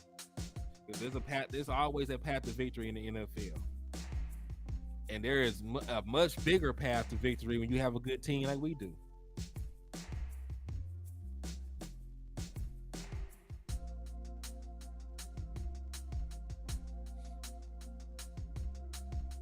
So yeah, I'm not saying we losing to none of these teams. We're beating the 49ers, we're beating the Jets, we're beating the Bills, we owe their ass. Like, yeah, so like we're gonna I would rather us have a fluky loss, you know.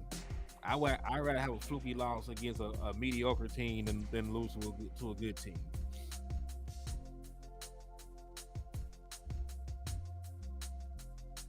So they get some special team.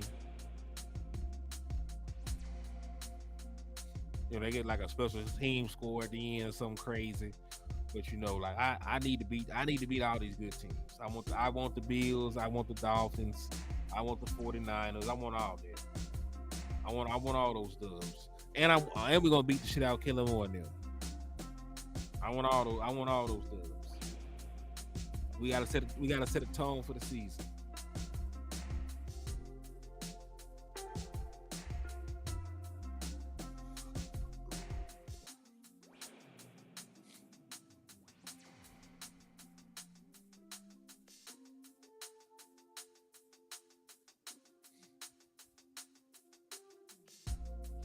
That's very true though, man.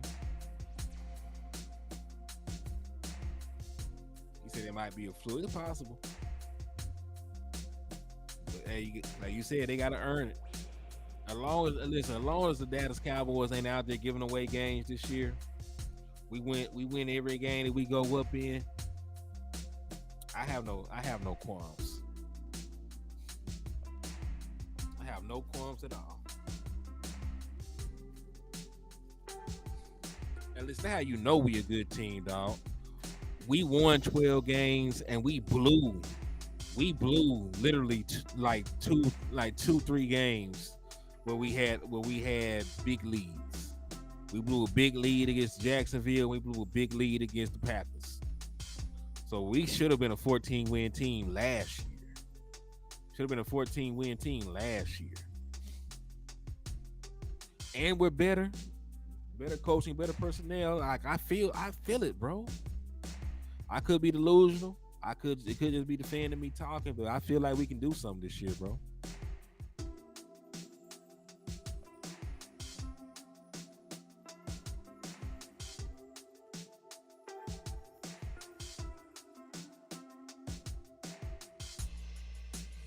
You right.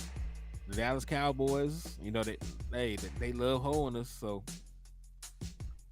you right. We gotta blow a team out. Leave no doubts.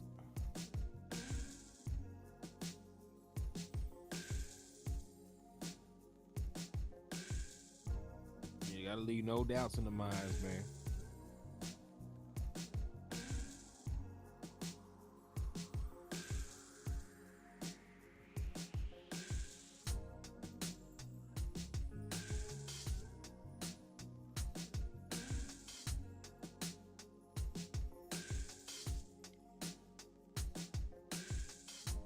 All right, but y'all keep asking questions in the chat box, man.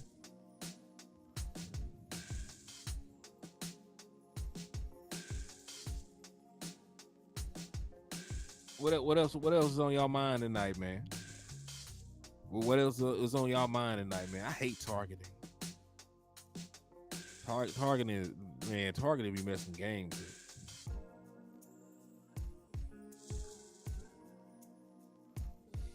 Yeah, that's probably true. It's probably true.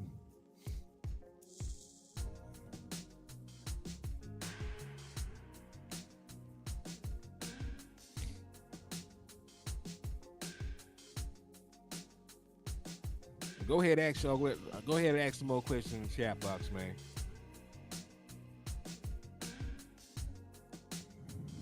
Oh, they finna chunk 84 this ball. This ain't a run for Emmett. Yeah, they got him as a lead blocker.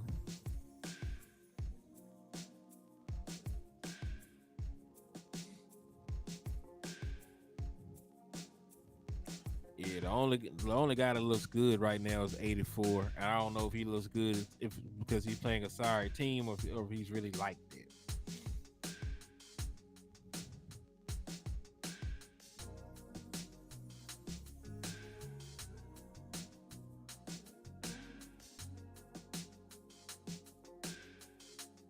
Oh yeah, for the expectations, yeah.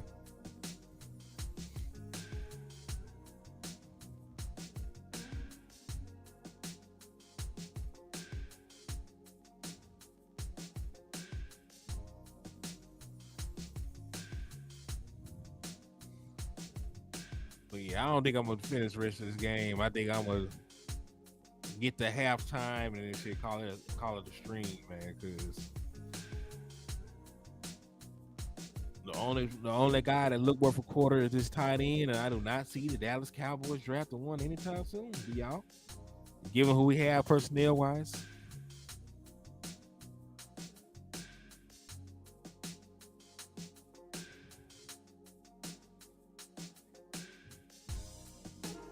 All right, what y'all final thoughts, man, before we get on out of here? What y'all final thoughts before we get on out of the liquor store, man?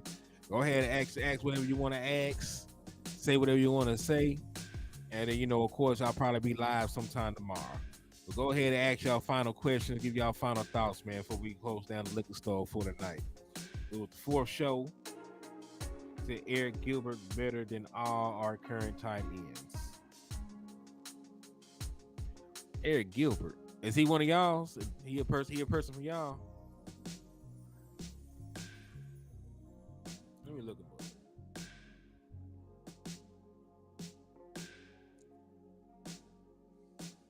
All right, Eric Gilbert.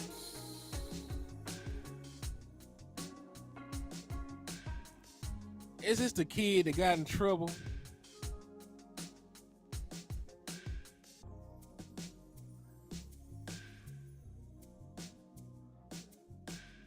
Boy, is this the kid that got in trouble for breaking into the whatchamacallit?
Talk about Bowers.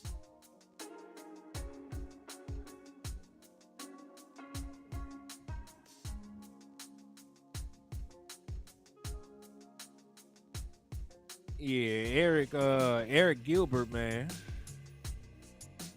He transferred from Georgia, went to Nebraska, but he got in trouble recently. He had broke into a convenience store and got caught. So I don't know what they finna do with that boy. What up with you, Victor Lee? He said, "Who do you think leads us in quarterback sacks this year?" I'm never betting against Michael Parsons. One, because Michael Parsons is completely healthy right now. Sam Williams is nursing turf toe, so I don't know how that's going to affect him over the course of the season. Because that's a injury that usually lingers around, even if you play and you play through it. It might pop back up over the course of the season. And Michael Parsons is a flat out starter. Michael Parsons is probably never going to lead the field, and we all know that DeMarcus Lawrence is still a starter on this team. So like Sam Williams' opportunities will be less than Michael Parsons. So I think Michael Parsons is going to lead our team in sacks, given that he will have more opportunities, is a better player, and is completely healthy at this moment in time. So those are the reasons why I believe that Michael Parsons will lead our team in sacks. but I do like Sam Williams and his ability.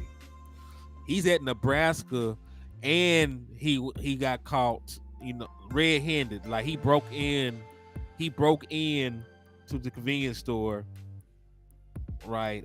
Broke the glass, got in, and then on his way out, the police caught him and arrested him, unmasked him on camera. He went out sad behind some vapes. Went out sad behind some vapes, kinfolk. I hate it for him too, though.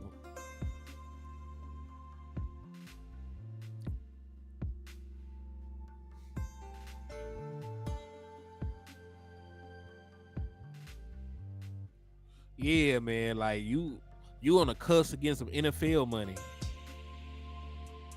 Yeah, you were a high school All-American. And you would have finally gotten an opportunity to eat because you were tight end number one.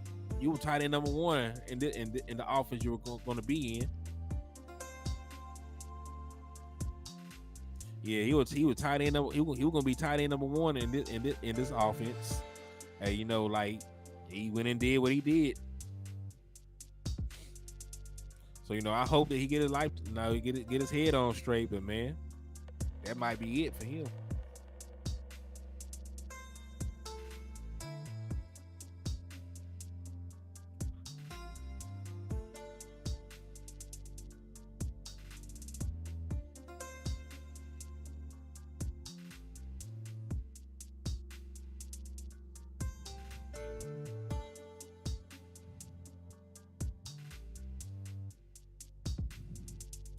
Yeah, Trey, he flashed out behind them vapes, boy. To his quarterback, young and raw.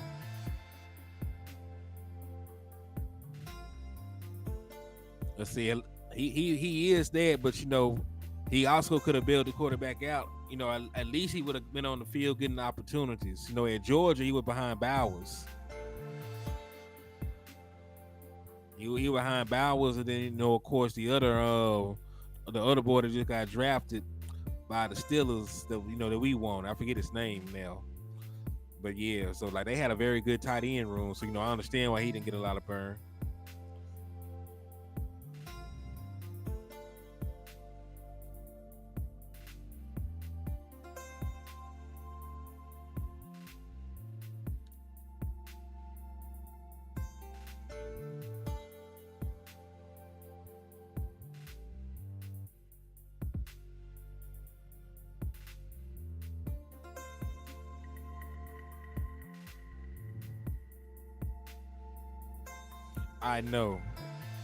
I know, bro.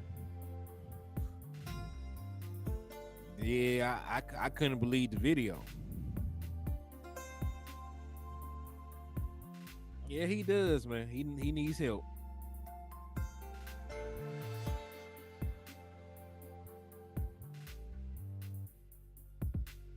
Yeah, Washington.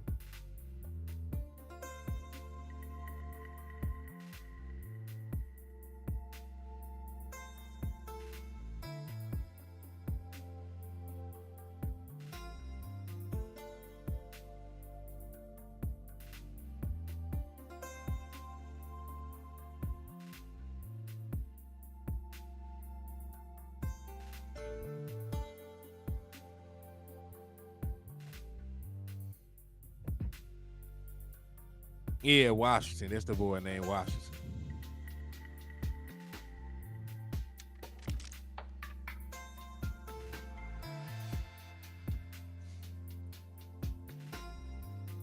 But yeah, I guess I'll stay on a little bit longer.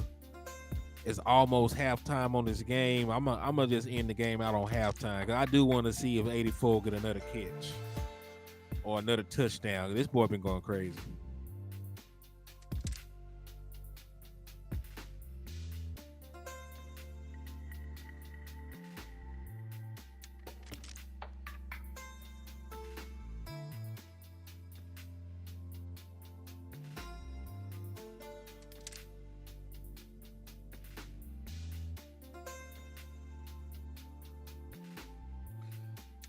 Yeah, I know I wasn't crazy. So that boy, Yukashek has 6 catches for 111 yards and a touchdown. Is averaging 18.5 yards a catch at the tight end position. So you start balling like that. I tend to notice you. Now, granted, we're not going to draft a tight end. He is not going to be a Dallas Cowboy, but that boy's hard. Henny on Henny and vibing to the Bruce Leroy jam. Hey, I got that glow. Your boy got the glow, man.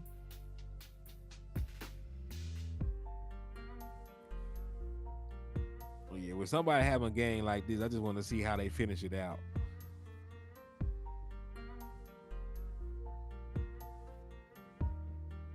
Hey, what's a nobody there, Ken Folk? Who the hell are you throwing to? He said, who pulling them strings? Carlos Santana? Hey, they vibing, ain't it? Yeah, I got the glow.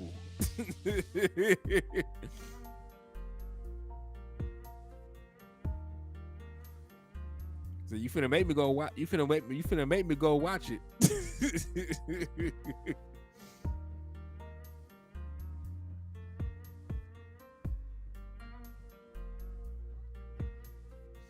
Another catch. Not that much yardage that time around. But hey, 7 catches ain't bad.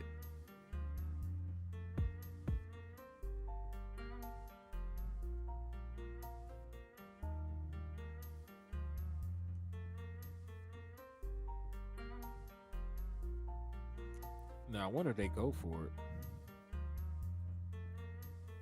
Do they go for it or what? I'm interested. They having their way against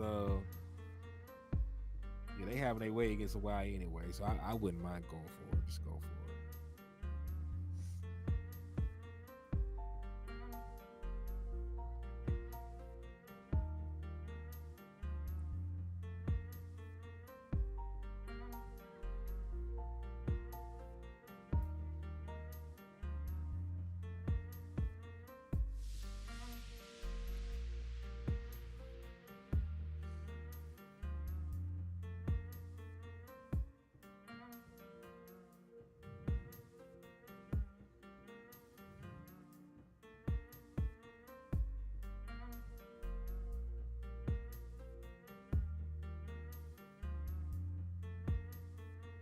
It's 4th and 4. They going for it.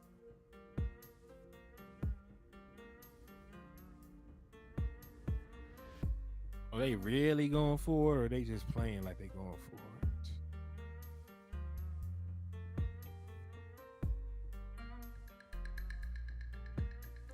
Your body language says you're not going to snap the ball. Yeah, you ain't trying to do nothing.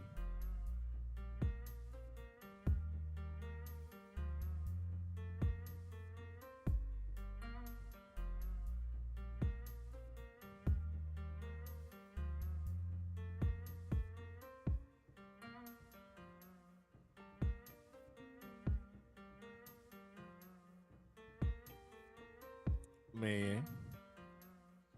All right, so at halftime, I'm really impressed by this kid though, man. So I can't listen. Like I said, just because the person that you were expecting to have a good game does not mean it is a blank trip. So far, that boy, let me make sure I remember his name, Benjamin Urasic. I don't know where the hell this boy from, but at this point in the game, he has 7 catches, 113 yards, and a touchdown at the tight end position. And we all know I'm watching Stanford versus Hawaii. I'm watching Stanford versus Hawaii. Now, truth be told, I'm finna be watching my eyelids in a little bit because this game was boring as hell. But it's a sacrifice. It's a sacrifice I make, in order to see more players. Because normally over the course of a college season, I check I only watch like the primetime games. I watch all my Arkansas Razorback games and whatever, and I watch like the ranked matchups. Or if I happen to bet on a game, I might watch it. But I tried to be more, detailed about scouting and different things like that this year. So I've been trying to be better. But I tell you this, it is not fun when these games be this lopsided and stuff. And listen, what's crazy about that, boy, the game against Michigan State in Central Michigan was good, for a little bit. Like Central Michigan was finna go up 7-0. They were like at the 5-yard line. This boy slipped on the 4th down conversion, and they did not get no points. Like they had an opportunity to really just go up on Michigan State early, and they messed up. It was 7. It was like 7-3 at one point, and then Michigan State went down there and scored. It was really a game that Central Michigan should have had more points in early. I say like they messed themselves up. You know what I'm saying? It ended up not being close, but there were a lot of opportunities for them to have all the momentum in that game, and they blew it. And all the momentum in that game, and they could not capitalize, and it just started snowballing after that.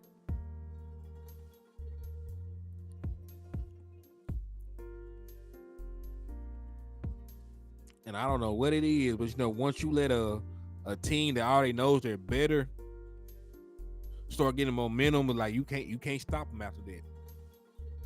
I don't know what it is. What's up with you, JB2? We ain't on nothing, man. We finna be on the way to Dreamland, cause I'm wrapping this shit up in just a couple minutes. The moment that this halftime buzzer go off, I'm calling it a night. So yeah, we were just looking at this game, see if there's any players will work for them. There's a tight end for Stanford that been going crazy, but outside of him, I ain't seen nobody have a good outing. Tight end from Stanford, like I said, Benjamin Euro 6, 7 catches, 113 yards and a touchdown. So he been going crazy.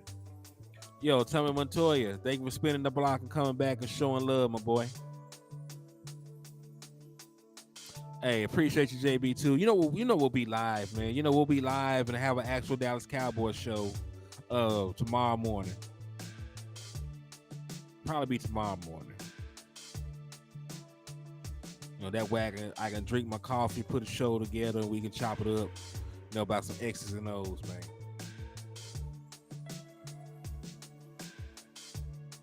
I know, man. I was just thinking about that. Because if I'm not mistaken, Zach Ertz is from Stanford as well. So, Zach Ertz, Dalton Schultz, you know what I'm saying? Like they produce some damn tight ends. I don't know what it is, but they produce some damn tight ends. And really, if I'm being honest with you, dog, once a team has a track record of putting a certain position out, I usually, as long as the coaching staff stays the same, I usually go back and I research that position. Like Alabama puts out good wide receivers all the time, so I always look at Alabama wide receivers. Right, there is like a storied history of Alabama wide receivers. From Julio Jones, not CeeDee Lamb, but Amari Cooper. You're like this, Calvin Ridley, Devontae Smith. I mean, they always produce, impeccable wide receivers. So I always, put stock into their wide receivers when they're coming out. I mean, at least they go to the NFL. They're not great, right? They're not great, but at least they go to the NFL. I think Mac Jones is on the verge of losing his job. Tua can't stay healthy, and I can't even really call Jalen Hurts an Alabama quarterback because he had to get drafted out of Oklahoma. Yeah, OSU got great wide receivers too. Chris, just look at the one that came out recently. Chris Olave, Garrett Wilson, um, Jackson Smith in Jigba, Marvin Harrison Jr. And then y'all got one more. Y'all got that super fast ass boy over there. I think he run like a 4.2, 4.3. So Texas got running backs. Yeah, OSU ain't missed yet on the wide receiver. I'll be honest with you. Yeah, they ain't missed yet on wide receiver, bro.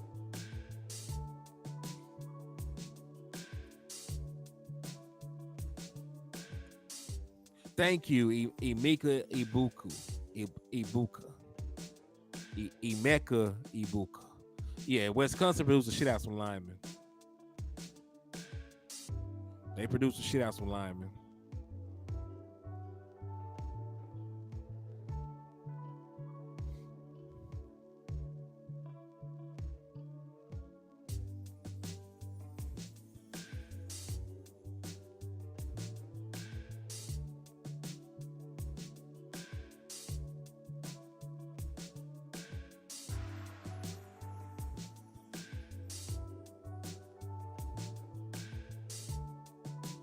Notre Dame. You said Michigan. Well, what does Michigan produce really?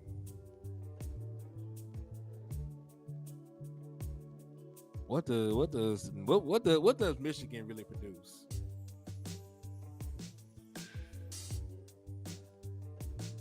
Hawaii better score, or it's game over. And they no. 5 seconds left.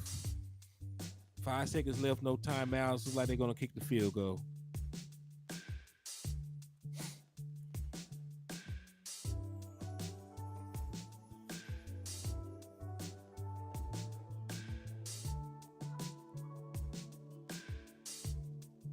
Matthew Shipley is horrible. 42 of 55 for his career. This is 33-yard field goal.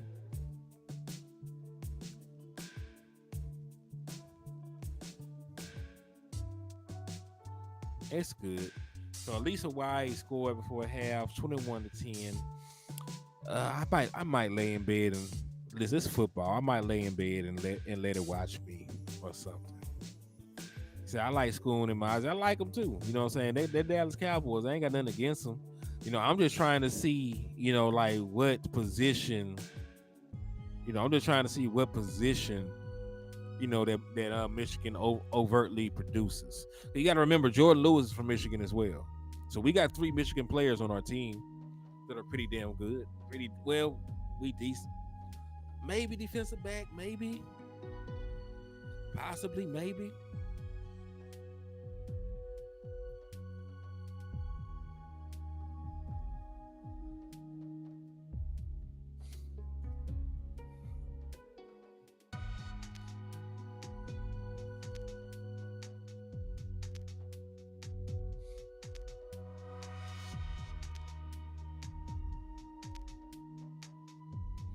What's up, Hoodlum? They were stopping in and showing love to the liquor store, my boy. So if y'all just now sliding in, man, we were doing a watch party for Stanford versus Hawaii.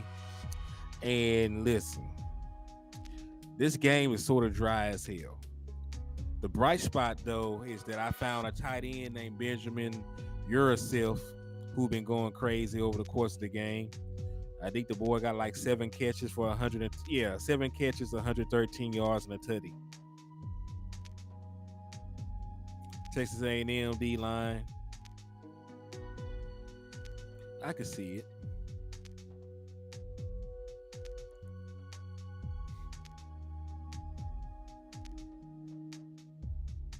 I don't know about recently, but like they've had put some back in the past.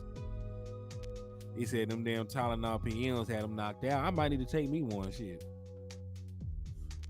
I ain't got the PMs though. I got some extra strength. But I don't know. I might have to take me one. Invest in some. He said DB hard for me. Which teams you got in mind, JB2? Which teams do you think produce the best defensive backs?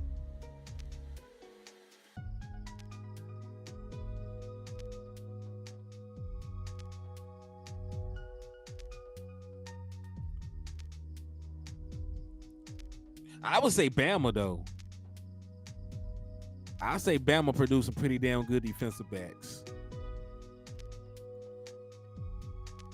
Now you think about at least the recent ones have been pretty good. You look at Trayvon Diggs and his running mate. But both of those guys are considered like top 5 corners right now.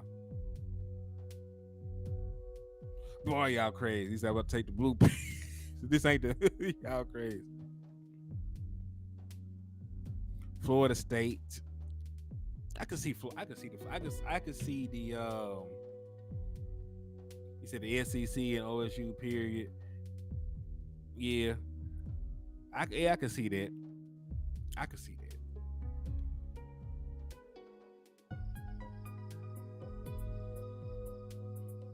That well, listen, most of the SEC teams, Arkansas don't produce no defensive backs. He said blue pill and a shot of hen. Y'all, man, y'all gonna have me acting real nefarious. So yeah, I did all that.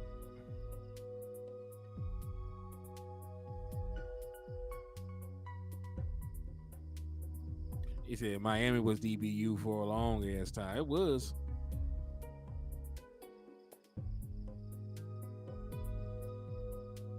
It was. But you know, he said Miami had it on lock. I'm trying to see quarterback then. Which team puts out the best quarterbacks? I think that's one that we ain't talked about. Yeah, that's a horrible combo. There's a horrible combo. But what team you think produced the best quarterbacks though, man?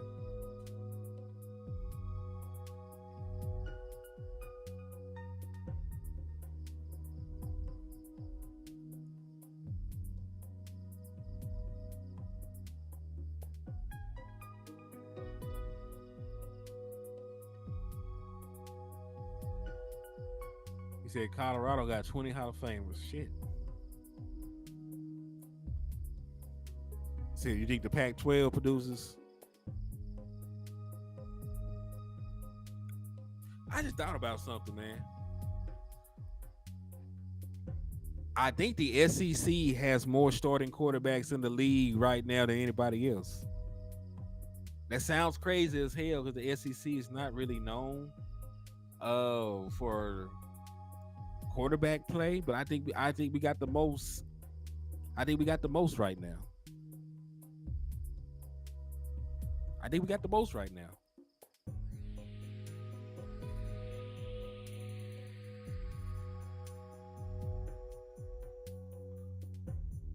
I could be mistaken, but I think the SEC has the most quarterbacks starting in the league right now. Not saying that makes them great or anything, but I think we got the most starting quarterbacks in the league by conference. I could be sadly mistaken, but it seems like it. Let me see. Tua, Mac Jones.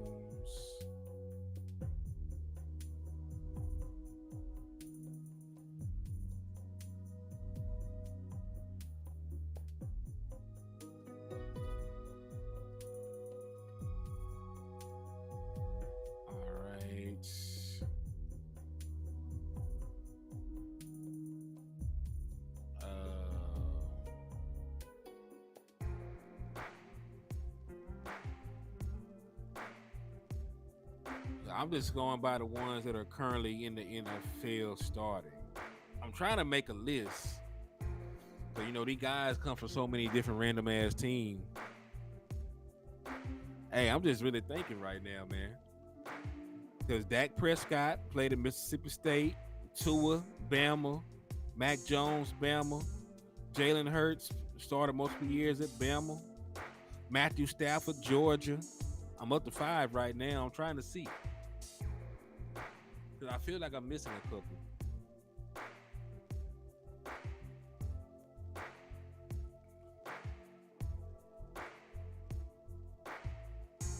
He said Big Ten got 2, ACC got 5. or 6. SEC got 6. Pac-12 won. Big 12 won. Yeah, I think so. I think we right. I think we good. 6, 8, 13. Mm.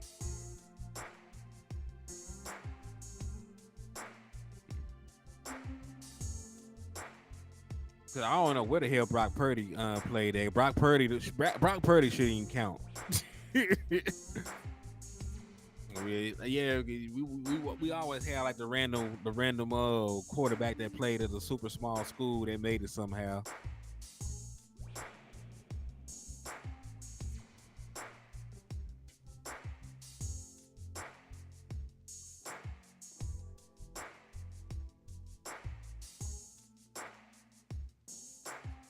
Yeah, Brock Purdy played at Iowa.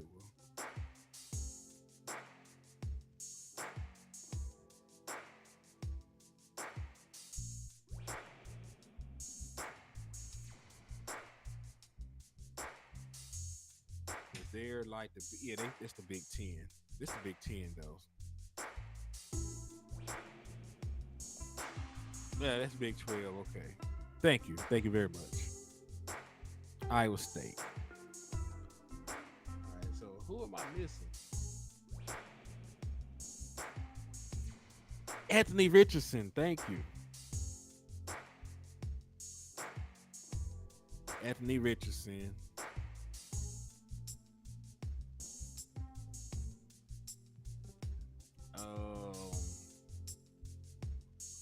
Anthony Richardson.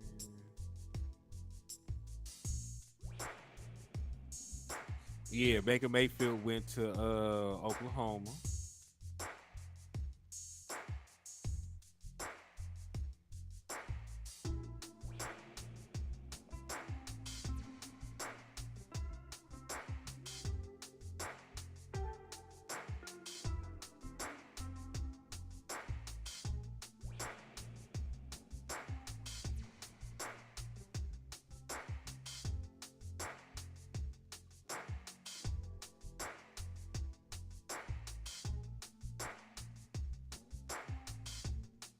All right, so yeah. I'm really trying to make sure.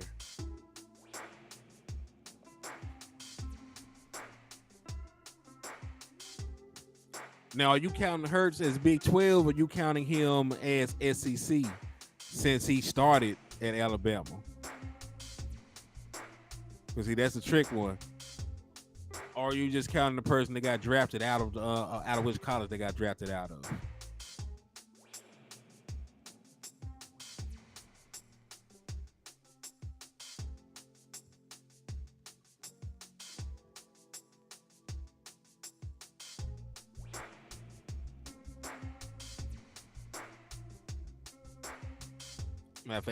We'll say that he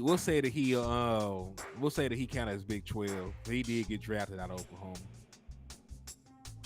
I don't think he would claim Alabama after how he went out.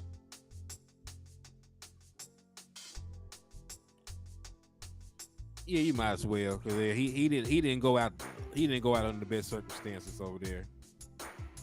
All right, so I think these are all the guys. So Dak Prescott, Tua, Mac Jones, Matthew Stafford, and then like you said, Anthony Richardson.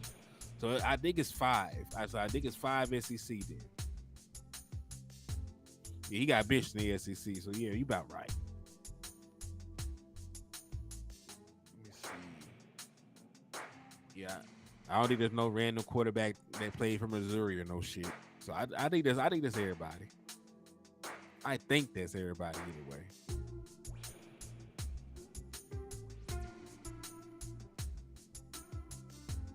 Derek Carr has played. I forget what Derek Carr played at.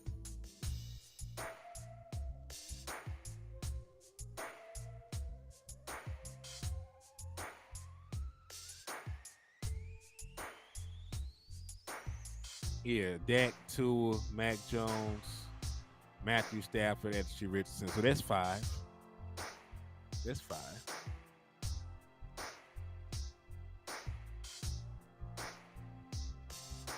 But yeah, man, But now that I got to the bottom of that,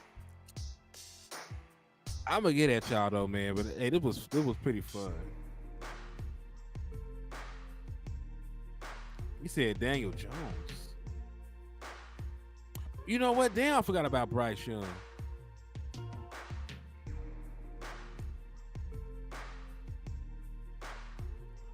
But Kenny Pickett went to Pittsburgh though.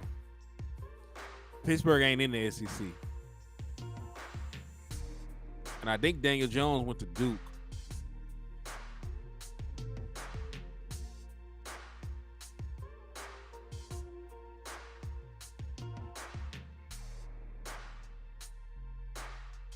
Yeah, Duke is damn sure not in the SEC.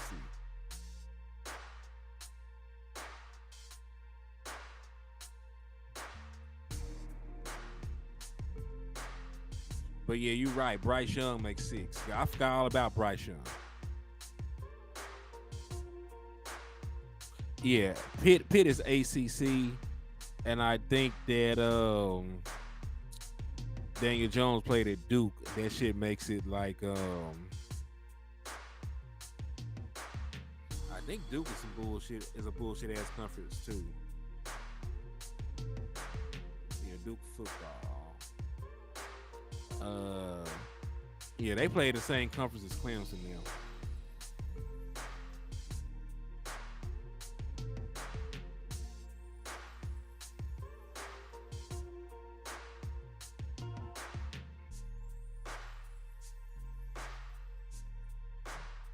Boy, that boy did not go out for no Ole Miss.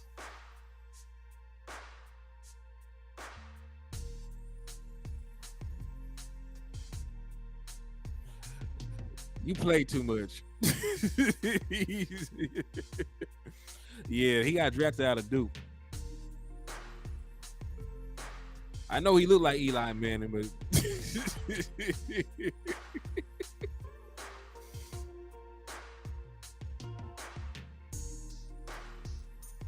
he looked like Eli, but he didn't come out of Ole Miss. Ooh.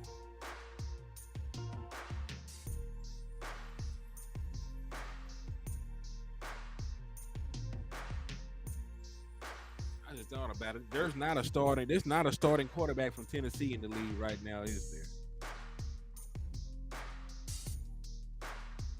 there? I think about it. Peyton Manning from the SEC. I forgot all about that.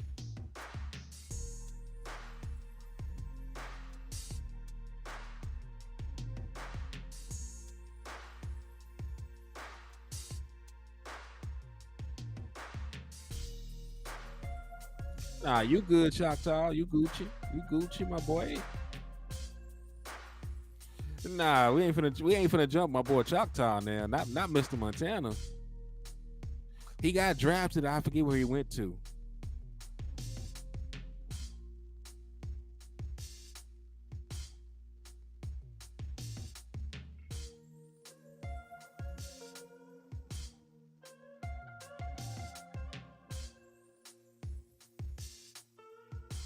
Where did Henry Hooker end up going?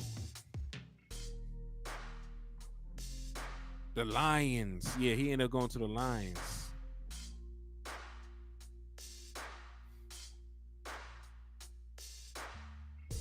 Yeah, he ended up going to the Lions.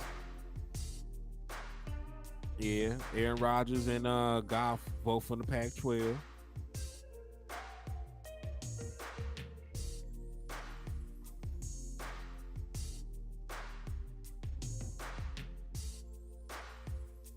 I'm actually surprised that there's 6 quarterbacks from the SEC, though. It doesn't seem like they put out many quarterbacks. That's still a win for that conference, even though Matthew Stafford is old as dirt. But so is Aaron Rodgers, so I guess it counts. All right, but yeah, I'm gonna get off for real this time. But thank y'all for stopping in and showing love, man. Make sure y'all hit that like and share button on the way out the door. Make sure you hit that Cash App and Super Chat on the way out the door so you can improve your opportunity of winning that jacket or pullover. And thank y'all again for spending time, man. Salute to y'all. Thank you for the love and support. And I will get at y'all boys in the morning, man. I'm out.